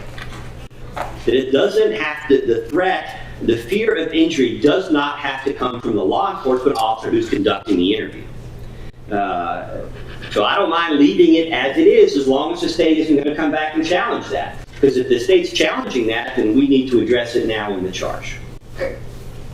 Judge, actually, the case law on Jackson Deno, when we do these arguments, is one of, you can't induce the fear yourself. It can't be self-created fear. It has to be induced by another, and the other person it has to be induced by is the law enforcement officer. And we all know that from Jackson v. Deno. We all know that in motions to suppress. So it cannot be you have something else going on in your life that you're worried about, and you bring your fear in, and therefore my statement's not voluntary. And here, what Agent Seacrest actually said was that he never made threats or promises or did anything to influence Mr. Bryan. And in fact, Mr. Bryan was seated next to Mr. Goff the entire time. His lawyer was right there. So this idea that somehow he's giving his statement because of third-party pressure that Mr. Bryan, by the way, never testified to, this was all Seacrest, wasn't this what was going on, and weren't there these threats out there, and weren't these third parties out there? Mr. Bryan never said, I'm under the influence or under the threats or I'm saying all this stuff against my will. It's basically, we've got his on-scene statements, which are his on-scene statements. There's nothing there about third-party coercion. And then we've got his statements to Seacrest. The state asks that there be no additional language about third-party threats as to the voluntariness of Mr. Bryan's statements, especially since he was seated right next to his attorney the entire time. Thank you. Your Honor, it does, unless they're packing, it does, respectfully, it doesn't matter how many attorneys Mr. Bryan has. The question is not the ability of the defense lawyers to provide physical protection. The question is what's going to happen to him when he steps out of the police station. Now, as long as the state's not going to challenge the argument, the pattern charge is fine. But if they're going to get up and they're going to object during my closing, or they're going to get up and argue the contrary, then the jury may well come back with questions. And if the court doesn't deal with it now, it may have to deal with it then. The idea that the officer was unaware of the third-party threats, which arguably are not fully third-party, it was the GBI director who gave the press conference with the agent Seacrest standing there that contributed to the media storm, putting my client's life in danger. Putting that issue to the side, the officer was well aware at the time the statement was made of what was going out there. Mr. Bryan doesn't have to testify to it when the officers testify to it. And that's not something that's induced by Mr. Bryan. He didn't ask the Arbery family attorneys and their entourage, or whoever, however you want to describe them, to go out there in the media and call for his arrest, call for him for nasty, horrible things to be done, and other people joining in on that. At this point, Judge, the soliloquy about all of this stuff, we've heard this before, we understand where it's coming from. I guess I'm asking, can we get to the point? The point is, Your Honor, that again, and this seems to be the theme today, where one side has one theory of the law, the other side has another theory of law. The pattern charge doesn't fully address it, and then we end up in a situation of jurors coming back with questions. We also end up with the reality that for most jurors in South Georgia, the state district attorney's office and criminal defense lawyers, we're not really in an equal posture. If the state says the law is one thing and we say the law is something different, in South Georgia, it's what the state said. So it's very dangerous and precarious for a defense lawyer in this part of the state to do that. I don't really know what you're getting at there, but let me just put this. The voluntariness charge that's there does not prevent you from arguing whatever reasonable inferences you can argue. The charge is accurate, and I'm going to keep the voluntariness charge the way that it is. Thank you, Your Honor. I'll move on. Your Honor, with respect to page 12, fingerprints, we have no objection to the majority of that charge, but the last portion of it is troubling. The last paragraph of that charge, right above definition of crime, says, if you believe that fingerprints were found and identified, their evidentiary value, if any, would be diminished to the extent that they could reasonably have been left on the article left at another time or under different circumstances. In this case, there's been no evidence whatsoever to suggest that Mr. Arbery had any cause or reason to be at the Bryan residence or have any contact with the vehicle. There's been no suggestion, for example, in this case, that Mr. Arbery worked at a car wash or car detailing business and that Mr. Bryan might have been a customer. There's no suggestion that maybe he works on cars and somehow access the car. The state doesn't want it. I'll take yes for an answer. Thank you. So there's no objection from the remaining defendants that the last paragraph be taken out. No. Your Honor, with respect, thank you, and thank you. With respect to paragraph page 16, we are asking that the court add, after the second sentence, that there must be some causal connection between the felony and death. We're asking. You're moving quickly enough where I know the court reporter is struggling. I haven't caught you yet. It's the New York coming out of me, Your Honor. I apologize. So where are we? We are on page 16. Okay. Pattern charge 2.10.30, causation and felony murder pattern. Okay. After the second sentence being there must be some causal connection between the felony and death, we are asking the court to insert an additional sentence.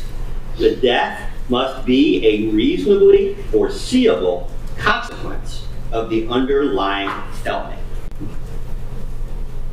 Must be a reasonably foreseeable consequence of the underlying felony. In other words, if it is not reasonably foreseeable to Mr. Bryan that the death will take place, then there is no causation under Georgia law, and he cannot be found guilty under felony murder for that count, whichever count they're considering at that time. Again, the sentence that we're asking to include would be I heard you. You got it. I got it. Not a big mistake.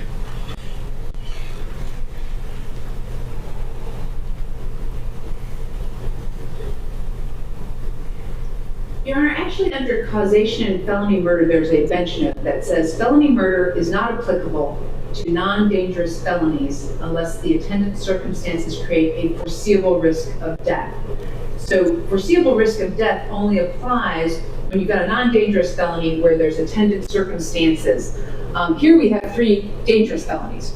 Using pickup trucks to falsely imprison something, attempting to falsely imprison someone with the pickup trucks, and aggravated assault with a firearm, etc. So there is no question that there is a foreseeable risk when you try and falsely imprison someone using a pickup truck to do it, running them off the road, that it might result in serious bodily injury or harm, even death, and that was testified to by the medical examiner. So we don't think that this applies as a charge, the foreseeability. I'm sure Mr. Goff will argue that there's no way Mr. Bryan could have foreseen this happening, but I don't believe it's part of the pattern. When I searched the PDF, it came up only once for non-dangerous felonies. We asked that it be excluded. If I may, Your Honor, going from the bottom to the top of the indictment, criminal attempt to commit false imprisonment, with all respect to the state, is about as non-dangerous as it can be. And clearly a charge with respect to reasonable foreseeability would be appropriate. In many states, the state doesn't even get to argue for felony murder. But certainly in this case, we should be entitled for the jury to determine whether it was reasonably foreseeable that a criminal attempt to commit false imprisonment could result or would result in death. By further extension of that, I think the same argument applies to the false imprisonment itself. And the reason I'm bringing this up, Your Honor, is anytime there's an arrest, 99% of which, 99.9% are by police officers, theoretically, any arrest involves a use of force. Use of force is inherent to the arrest. But still, it's not reasonably foreseeable that there is going to be a crime committed in that context. For example, 5 police officers respond to the scene of a purported crime. One of the police officers... I'm going to object to the examples and the narrative and the argument for closing. If Mr. Goff has some case law that would support a charge on foreseeability, we might be able to get to that point a little sooner. Your Honor, foreseeability has been discussed in this case for a long time. I'm contending, in response to the state's position, and the example of the police is certainly relevant here. If one person of 5 people making an arrest inexplicably, without warning, without any reason to expect it, kills somebody for no reason, without justification, which is the state's position as to what Travis McMichael did in this case, how are the other 4 people responsible unless that was reasonably foreseeable beyond the application of force inherent to any arrest? So, with respect to the criminal attempt, I think it's very clear. With respect to the false imprisonment, I think it's clear. With respect to the aggravated assaults, I think the state has a stronger argument. But with respect to the criminal attempt and the false imprisonment, that's what we're asking for. No, the court's going to charge the pattern. The pattern is very clear. The felony must have directly caused the death or played a substantial and necessary part in causing the death, regardless of when the death ultimately occurred. That's the language of a portion of the pattern, and the court's going to rely upon the pattern. Feeling somewhat in the position of Abraham before the Lord, if the court's not going to give the charge on foreseeability as part of the charge on causation, I take it the state has no objection to the defense making that argument, but the court might. So asking the court, do I understand that even though it will not be included in the charge, that there's no problem with the defense making that argument? Reasonable foreseeability and causal connection are two different things, Mr. Goff. So what I'm asking the court essentially is the court prohibiting, is the court barring the defense, Mr. Bryan's defense, from telling a jury that Mr. Bryan could not reasonably foresee the death? Because obviously I don't want to make an argument in front of the jury and trigger an admonishment or anything else. So if the court's telling me I can't argue to the jury that they should acquit him because it wasn't reasonably foreseeable, obviously I won't do that. But it certainly creates an interesting issue on appeal. If he committed one of the felonies that is charged, then the jury, using this charge, can make a determination on whether or not he committed felony murder. That's what's here. First sentence. If you believe he caused the death of another person by committing one of the felonies just discussed in the indictment, regardless of whether he intended the death to occur, there must be some causal connection between the felony and the death. You can argue causal connection, but I would suggest that you argue consistent with the law and read the charge so that you're not injecting issues that would not otherwise be appropriate. And I certainly don't want to do that. On a related note, since we're also charging the jury about aiding and abetting, the way I interpret the court's charge on aiding and abetting, the charge as in this document I'm looking at, that with respect to the mens rea, Mr. Bryan could not aid and abet in the commission of any of these felony murders if it was not reasonably foreseeable to him that his assistance with the criminal attempt. Where are you in the pattern? Not the pattern. Where are you in the proposed charge?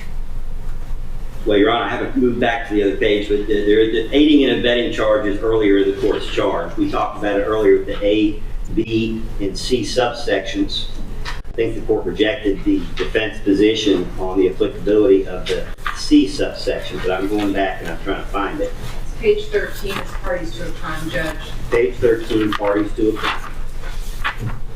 Your Honor, I would contend, irrespective of whether reasonable foreseeability is an issue with respect to causation, under 1.42.10 parties to a crime, where it says under B that the defendant intentionally helps in the commission of the crime, if it is not reasonably foreseeable to the defendant that the death would take place or the offense, criminal attempt to commit false imprisonment, and even aggravated assaults, if the defendant doesn't intentionally help in the commission of the crime, then he's not guilty. And consequently, as a mens rea issue in this case, if it's not reasonably foreseeable to the defendant that that is going to take place, then that is a defense not as a causation issue, but as a mens rea issue.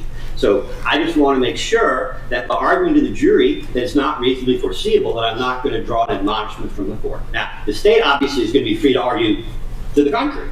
But I just want to make sure, as far as me being good with the court, that I'm not going to draw the admonishment of the court or have the court instruct the jury to disregard an argument that with respect to mens rea and aiding and abetting, that they should consider whether what happened was reasonably foreseeable to Mr. Bryan in the course of, as alleged by the state, attempting to imprison falsely Mr. Arbery or actually imprisoning Mr. Arbery.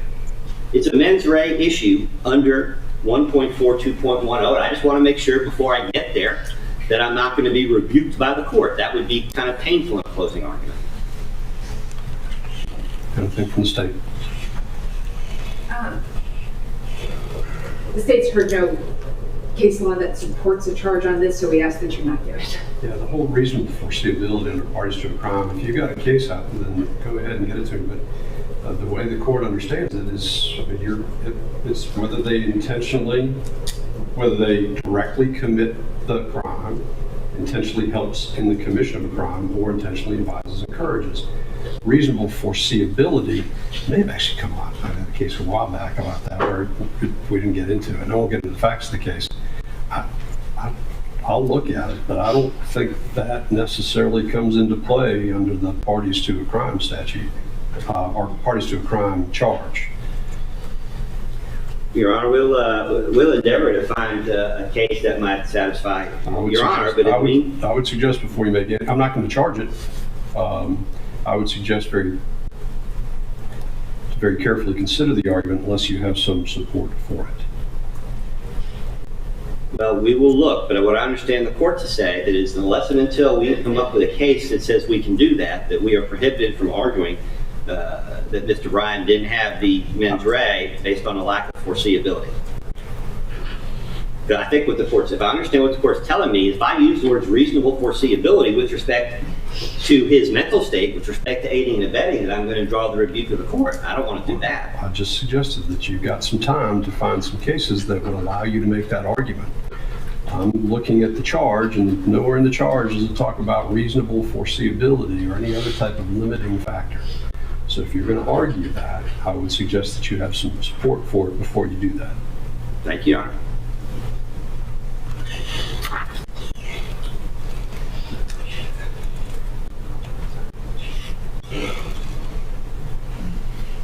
May I continue, Your Honor? Yes. Your Honor, we submitted a number of charges, actually some of them twice, and I just want to make sure I haven't missed any of them. Your Honor, specifically with respect to use of force, we submitted 4 charges.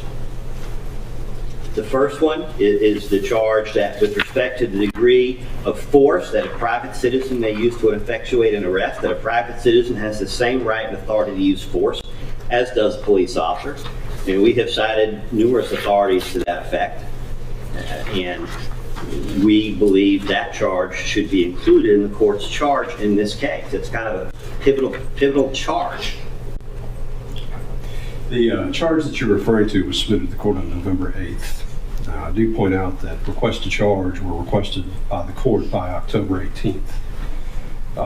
We've looked at the requests to charge, in fact, gone over them and understand the requests. The court has already put together the charge and has gone through what the court intends to charge with regard to use of force. The charge as is currently drafted by the court, again, is what the court intends to charge. I have considered these. They were untimely. And I don't intend to modify the charge as is currently proposed. Well, if the court's refusing to consider them because they're untimely, I won't discuss it any further. If the court's going to entertain the untimely jury charges, then I'll continue. Mr. Goff, what issue do these charges raise beyond what is contained in the charge that we have spent a good amount of time today reviewing, with you adding in your position as we went through the charge already? So what new exists in these charges that is not currently contained in the charge that I just went over with the parties? Maybe, Your Honor, I misunderstood, and if so, my apologies. But it was unclear, at least when we started the process, whether we were bringing up our own charges during that process or waiting till we went through the court's draft and the state's response to it. So if I waived these, either by being untimely or not raising them earlier today, then I'll just sit down. But if the court will hear me out, I don't intend to take a lot of time on it. But I do specifically am asking the court to give use of force supplemental charge number 2, number 3, and number 4. And I'm not going to belabor the issue. If the court's going to prevent me from doing that based on their being filed untimely or being waived today. No, let me be very clear for the record. No, I think I've shown you, there's a bunch of notes and I've reviewed these. They were untimely. Despite that, the court has reviewed them, taken them in consideration in the draft charge that was provided to the parties. And having considered them, drafted the proposed charge, which we have just reviewed with the parties. And what I'm simply trying to understand is whether there is something specific in your proposed charges on use of force that has not been addressed at this point that you believe needs to be addressed. Your Honor, I don't believe the principles reflected in those 4 charges are covered by the charges, and if the court had already expressly or implicitly denied those requests and I didn't gather that or catch it, my apologies. All I'm trying to do is perfect the record here. And I know the court wants the lawyers to do that. And I think I've done that with respect to the use of force. And I'm going to move on if the court will allow me. Well, let me be clear then. The court did consider despite them being untimely, the court did consider the charges filed on November 8th. And to the extent that the court found them appropriate under the facts of this case, they've been incorporated into the proposed charge at this time. Your Honor, next, there is a proposed charge on abandonment that we submitted in this case, specifically with the attempt to commit a crime. And we believe that we are entitled to that charge. It is adjusted to the evidence in this case. The evidence, as you will remember, that came up through the presentation of the now famous video during the testimony of Officer Dial. It's quite clear. Well, you know what? Maybe I shouldn't say anything's clear, but there's certainly a basis in the evidence for the suggestion that, contrary to how the state presented it in the opening, in fact, when the defendant said that he was going to go on or keep on, that he was in fact traveling in the opposite direction from Mr. Arbery, the opposite direction of the McMichaels, for a considerable distance, had put his camera down, and then turned around, put the camera up, and drove back towards what turned out to be the site of Mr. Arbery's tragic death. We contend under Georgia law that constitutes an abandonment. And I understand that complicates the state's position because of all the discussion about which false imprisonment, where that takes place. With respect to abandonment, obviously it makes a huge difference what the state's theory of false imprisonment is and what's charged in the indictment. Because at the point where Mr. Bryan deliberately drives away from Mr. Arbery and away from Travis McMichael, at that point he has abandoned any criminal enterprise, and the jury could well infer, as suggested during the examination of Officer Dial, that when he turned around, he did so as a witness, not as a participant in criminal activity. He was, in fact, at the time of the shooting, a witness to those events. That is essentially an abandonment, and we believe we're entitled to a charge on it. All right. This is a charge that was filed with the court today. And Your Honor, it is also in fair response to part of the proposed charge that we received yesterday, which I believe was negativing abandonment, at least in the context of one or more of the other offenses. It's certainly a fair response to that issue.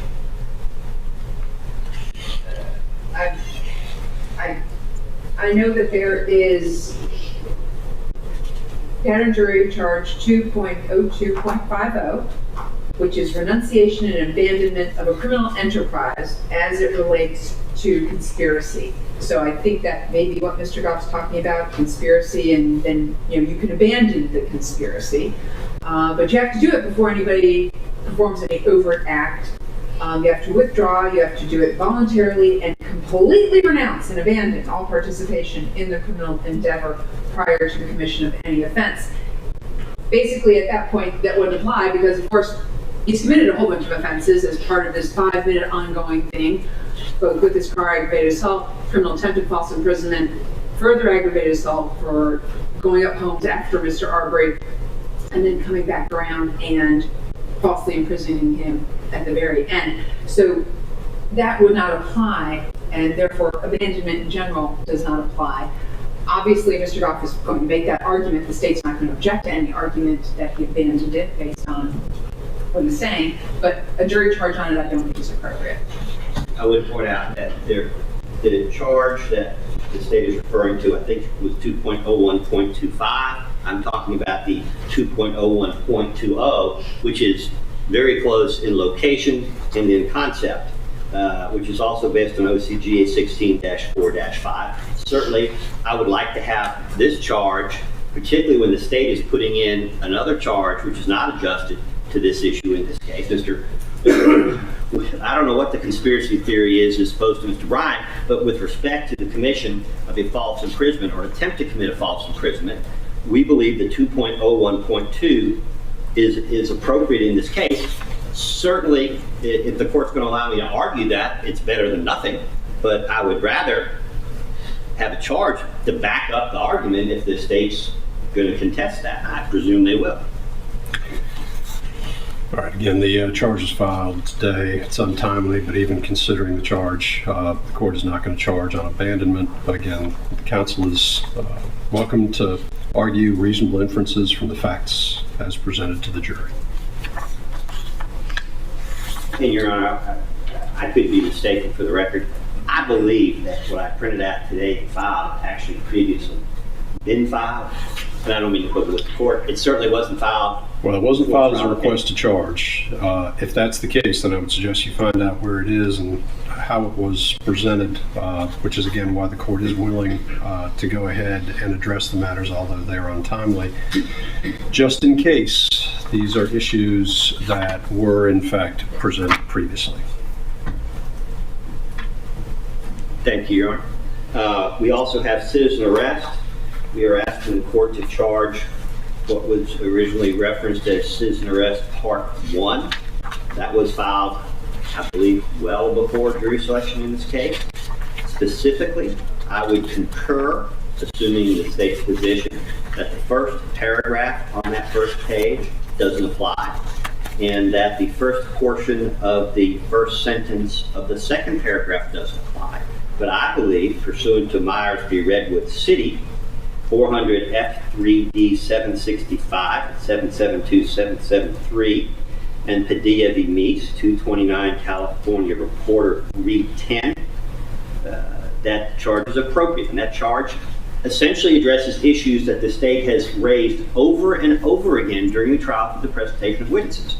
I charge you that no magic words are required to communicate or demonstrate an intent to detain someone, nor are any words required at all, so long as the totality of circumstances demonstrate to your satisfaction that defendants objectively manifested an intent to arrest, actually we should say detain, the deceased.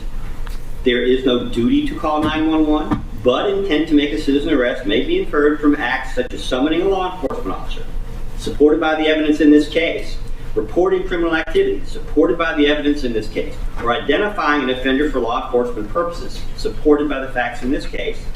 And it is for you, the jury, to determine from the totality of circumstances whether defendants did in fact intend to make a citizen arrest. That charge, although it's not lifted from a particular Georgia case, is consistent with the body of Georgia case law on citizen arrest and is explicitly referenced in other cases from other jurisdictions.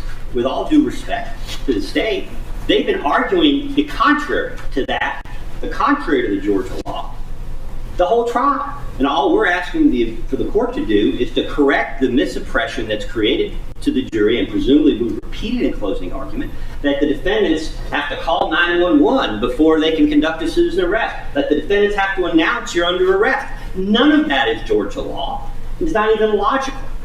And we're asking the court for that charge. That's a critically important charge in this case. Your Honor, Greg McMichael will join in that request. We'll join as well. I'm still trying to find the charge. Yeah, I'm not sure if I have either. I'm not sure What I was got just it. read. And I say that because I have been, at the risk of missing our dinner reservation, I have been concerned about Ms. Donakowski's focus on certain words, as if there's some magic words that need to be said, or that there is some significant difference between a detention and an arrest, or whether a certain thing was done in a certain way that the statute simply doesn't set forth. So I think that would be a good idea on behalf of Greg McMichael. So, well, I was desperately looking for what Mr. Goff was reading and could not find it. I'm going to ask if it's the October 29th, Defendant Brian's first request to charge. It probably is, but I can hand you my copy right here. Let me see what you got. What are you calling it again? It was denominated Citizen Arrest Part 1. I believe it was attached to it wasn't denominated a request to charge. I think it was attached to a memorandum. There's a long body of citizen arrest law behind it as authority. It had several parts. And I thought I had resubmitted it separately as a charge, but nevertheless, the principle of law applies, and it is certainly adjusted to the evidence that was presented this week in this case.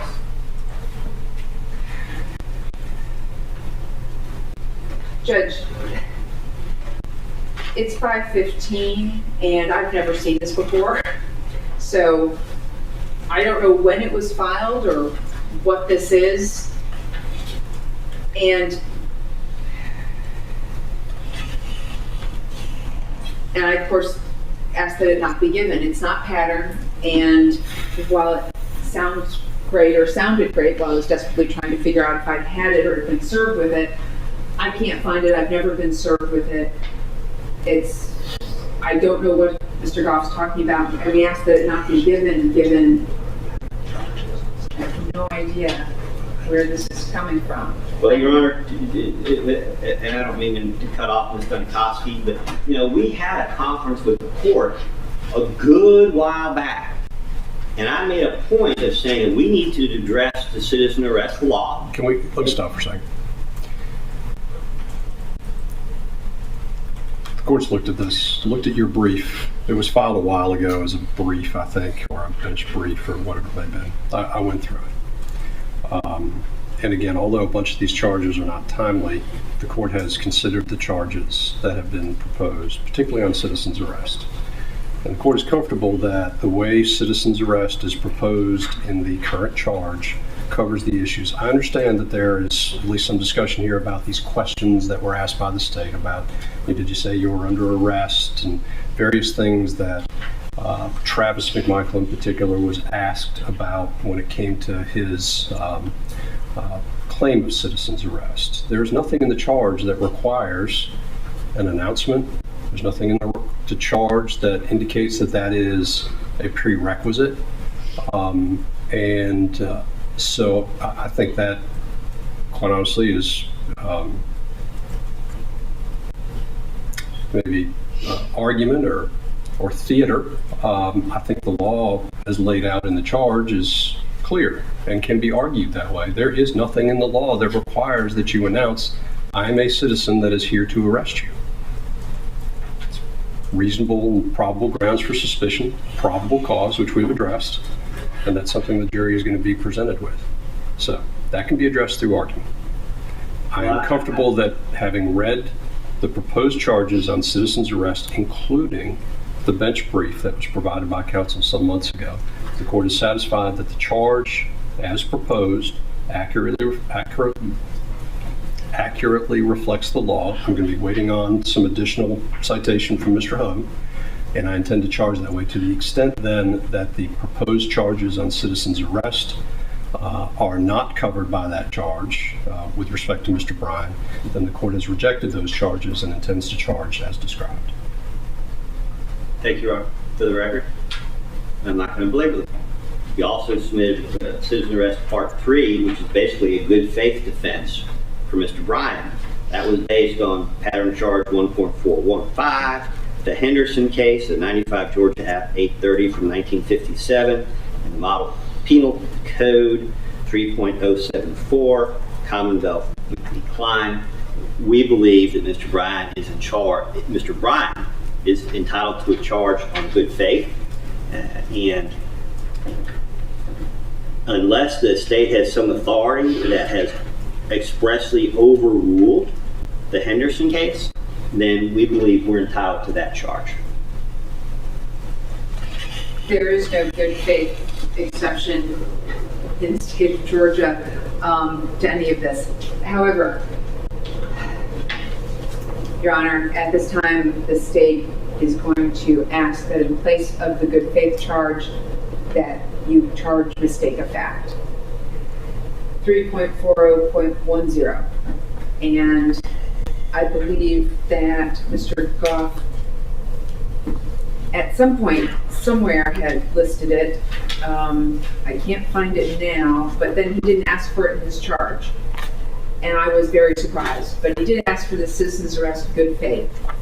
I'm presuming that he is going to attempt to argue it, and therefore he's entitled to the mistake of fact charge, and it should be included.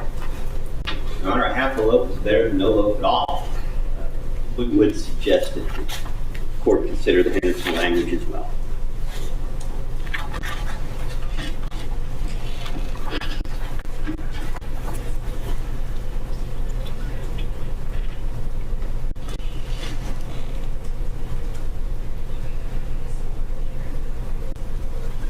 Three 3.40.10. So we're talking about 3.40.10, mistake of fact. I got it. I had 1.41.50. Where is that as far as the request, just so I know what I'm looking at? Where, just reference it back. There is no request from Mr. Goff. There is now just a request from the state based on his, what date was this? This was his October 29th citizen arrest good faith, which I think he was arguing right now because he mentioned the Henderson case. The state expected an additional jury charge from him because he requested this on mistake of fact. It was not forthcoming, and it's the state's feeling that it should be in the charge. We like the one we submitted better than the pattern charge, but like I said, a half loaf is better than none at all. And the court's not going to give the good faith charge based on Henderson. We would ask for the mistake of fact charge.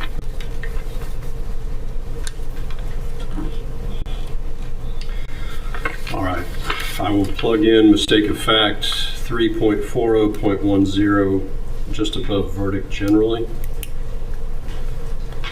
Your Honor, if I may, I hate to do that, but where it normally falls, I thought, was like on page 13 where it's knowledge. It may be a little bit better under knowledge because that way it'd be between conspiracy and knowledge. So it kind of fits into this. Well, you gotta have knowledge, can't be mistake of fact, conspiracy. It just may fit in there a little better. We would agree. It's knowledge.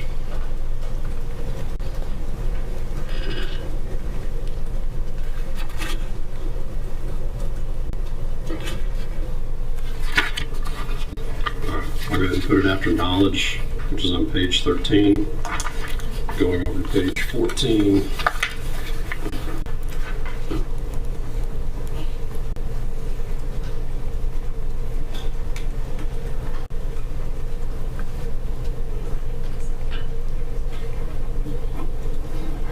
All right. Go ahead and do that. Thank you, Judge. Two more, Your Honor.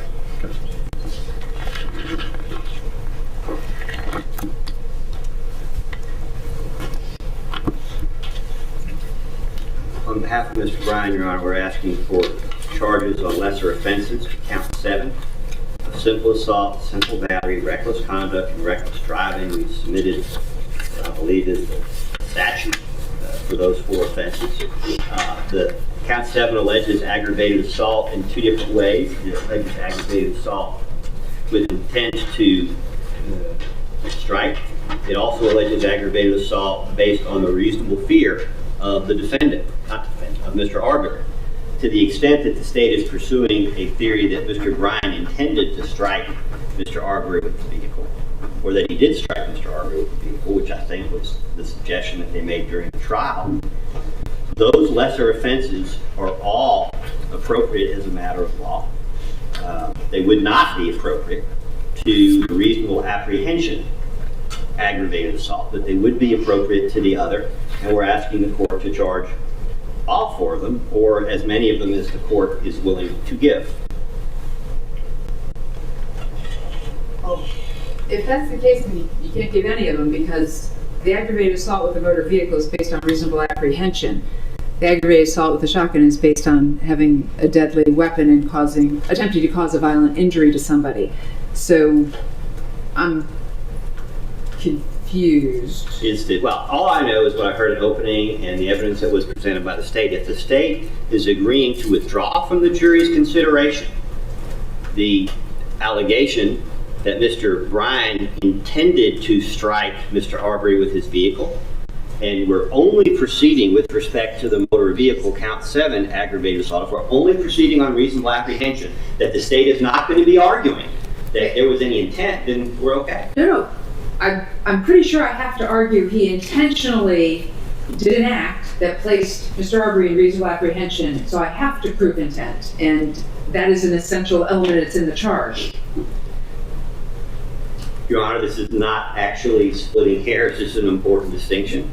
The intent to commit the act that places Mr. Arbery in reasonable apprehension is different than the intent to strike him with the vehicle, the intent to assault on behalf of Mr. Bryant. If the state is willing to concede and have the court charge the jury that the state is withdrawing the allegation that Mr. Bryant attempted to strike Mr. Arbery with the vehicle, then we're good. But if the state wants to pursue both theories of liability, then we're entitled to have the lesser offenses. If the state elects to proceed only under a theory of reasonable apprehension and give up the theory that Mr. Bryant intended to assault Mr.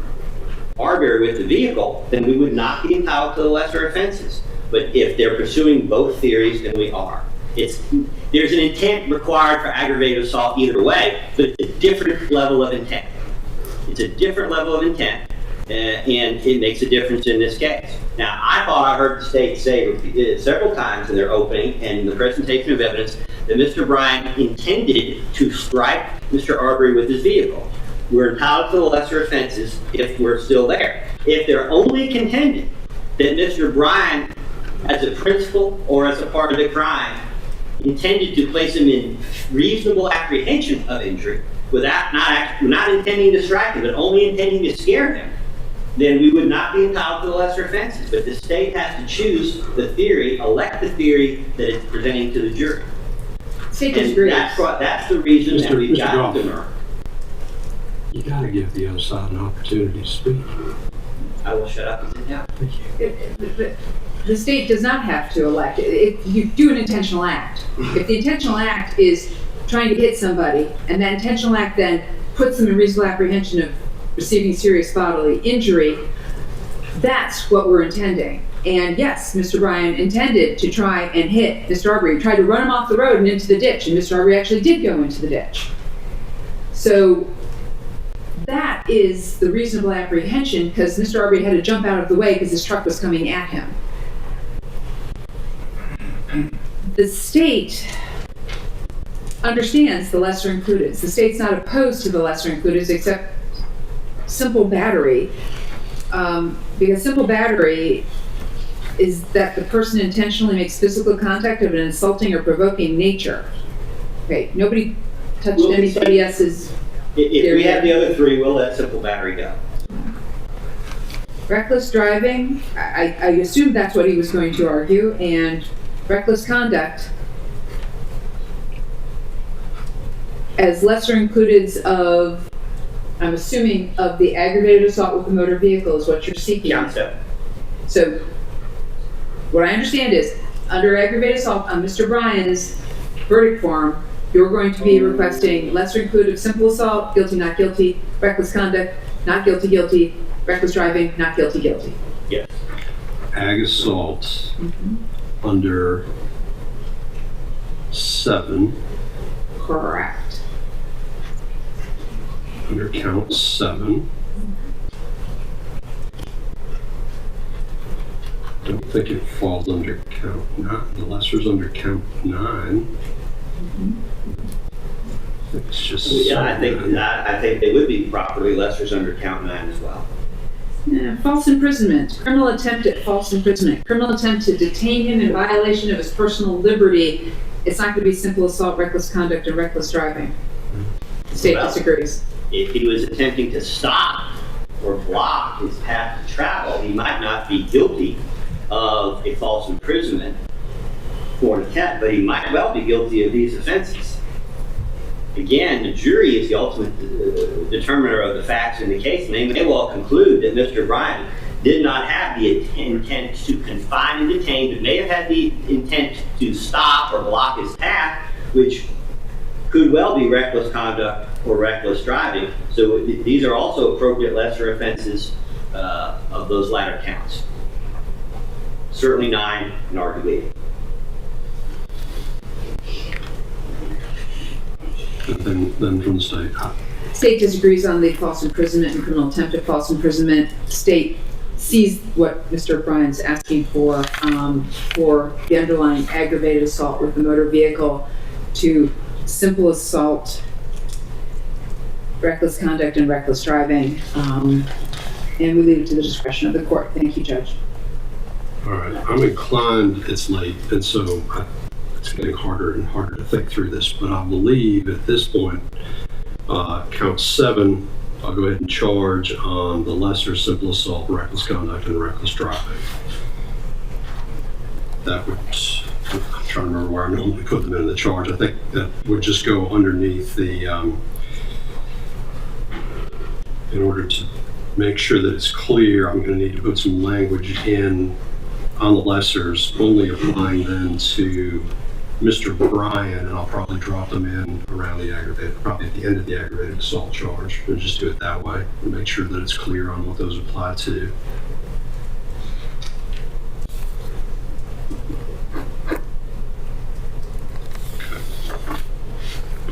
Okay. One more.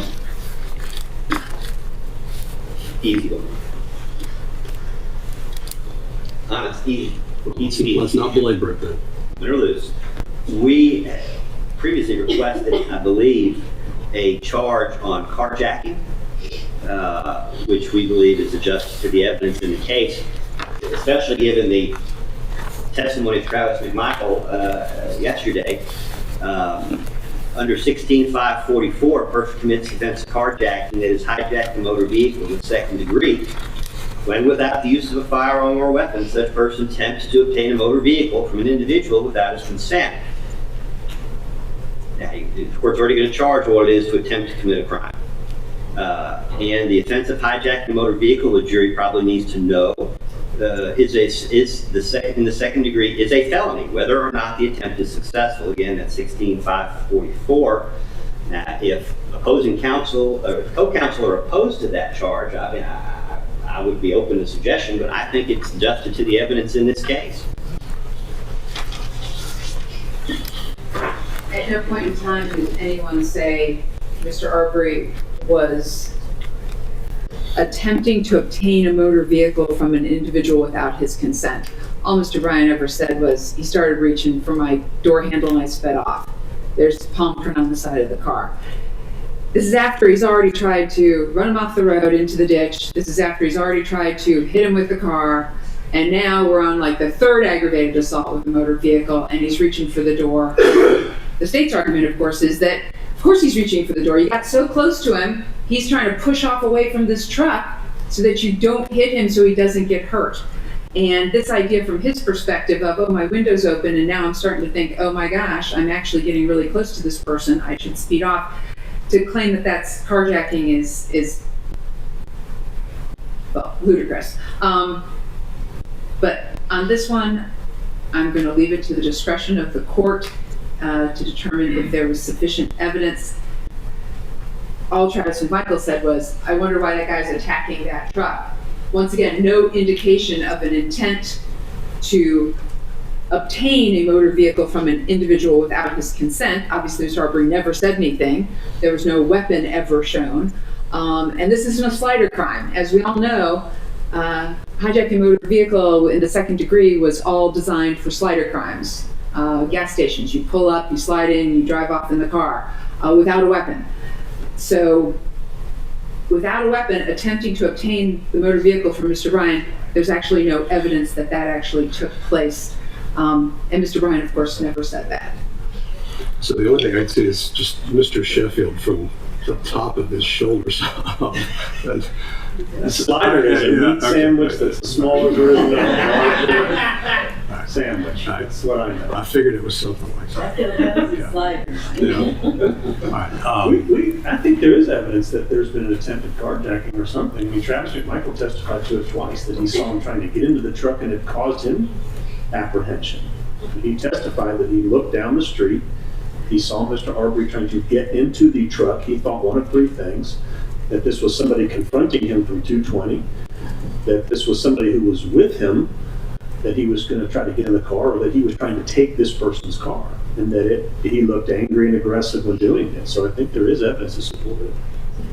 It's not an insubstantial matter. If the jury, and it's for the jury to decide, it's second degree, not first degree. But if the jury were to decide that Mr. Arbery, the probable cause existed in the presence and immediate knowledge of Mr. Bryan and the presence and immediate knowledge of the McMichaels, if they were to conclude that the evidence supported the carjacking, then at that moment, they are independently authorized to effectuate a citizen arrest.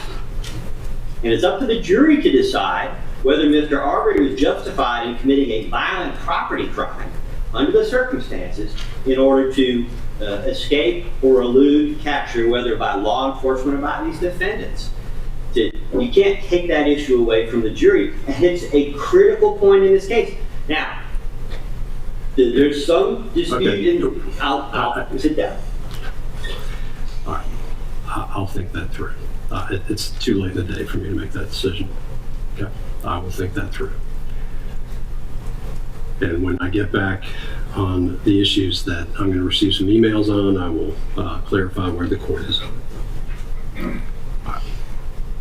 Your Honor, did you leave the conspiracy issues on page 14 I just did. for your, you didn't, my notes indicate you don't need anything more from I us than don't. we've already I provided. don't. I just got to finish thinking that through, and I just haven't had an opportunity to do that yet. Thank you, Your Honor. I don't dare go around the room one more time. Okay. I will go ahead and address the matters that I need to address. I will look for the information that counsel has promised me by tomorrow, and I will try to get you a clean draft of the charge late Saturday or sometime Sunday. We will then reconvene at 9 o'clock Monday morning, and sheriff's deputies almost fell out of the chairs. We'll reconvene at 9 o'clock Monday morning and hopefully be able to move into closings at that time. I don't dare ask, but does anyone have anything pressing for the court before we recess? No, Judge. No, Your Honor. No. There you are. All right. Thank you, everybody. We will see everybody Monday. Thank you, Judge.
And that's it.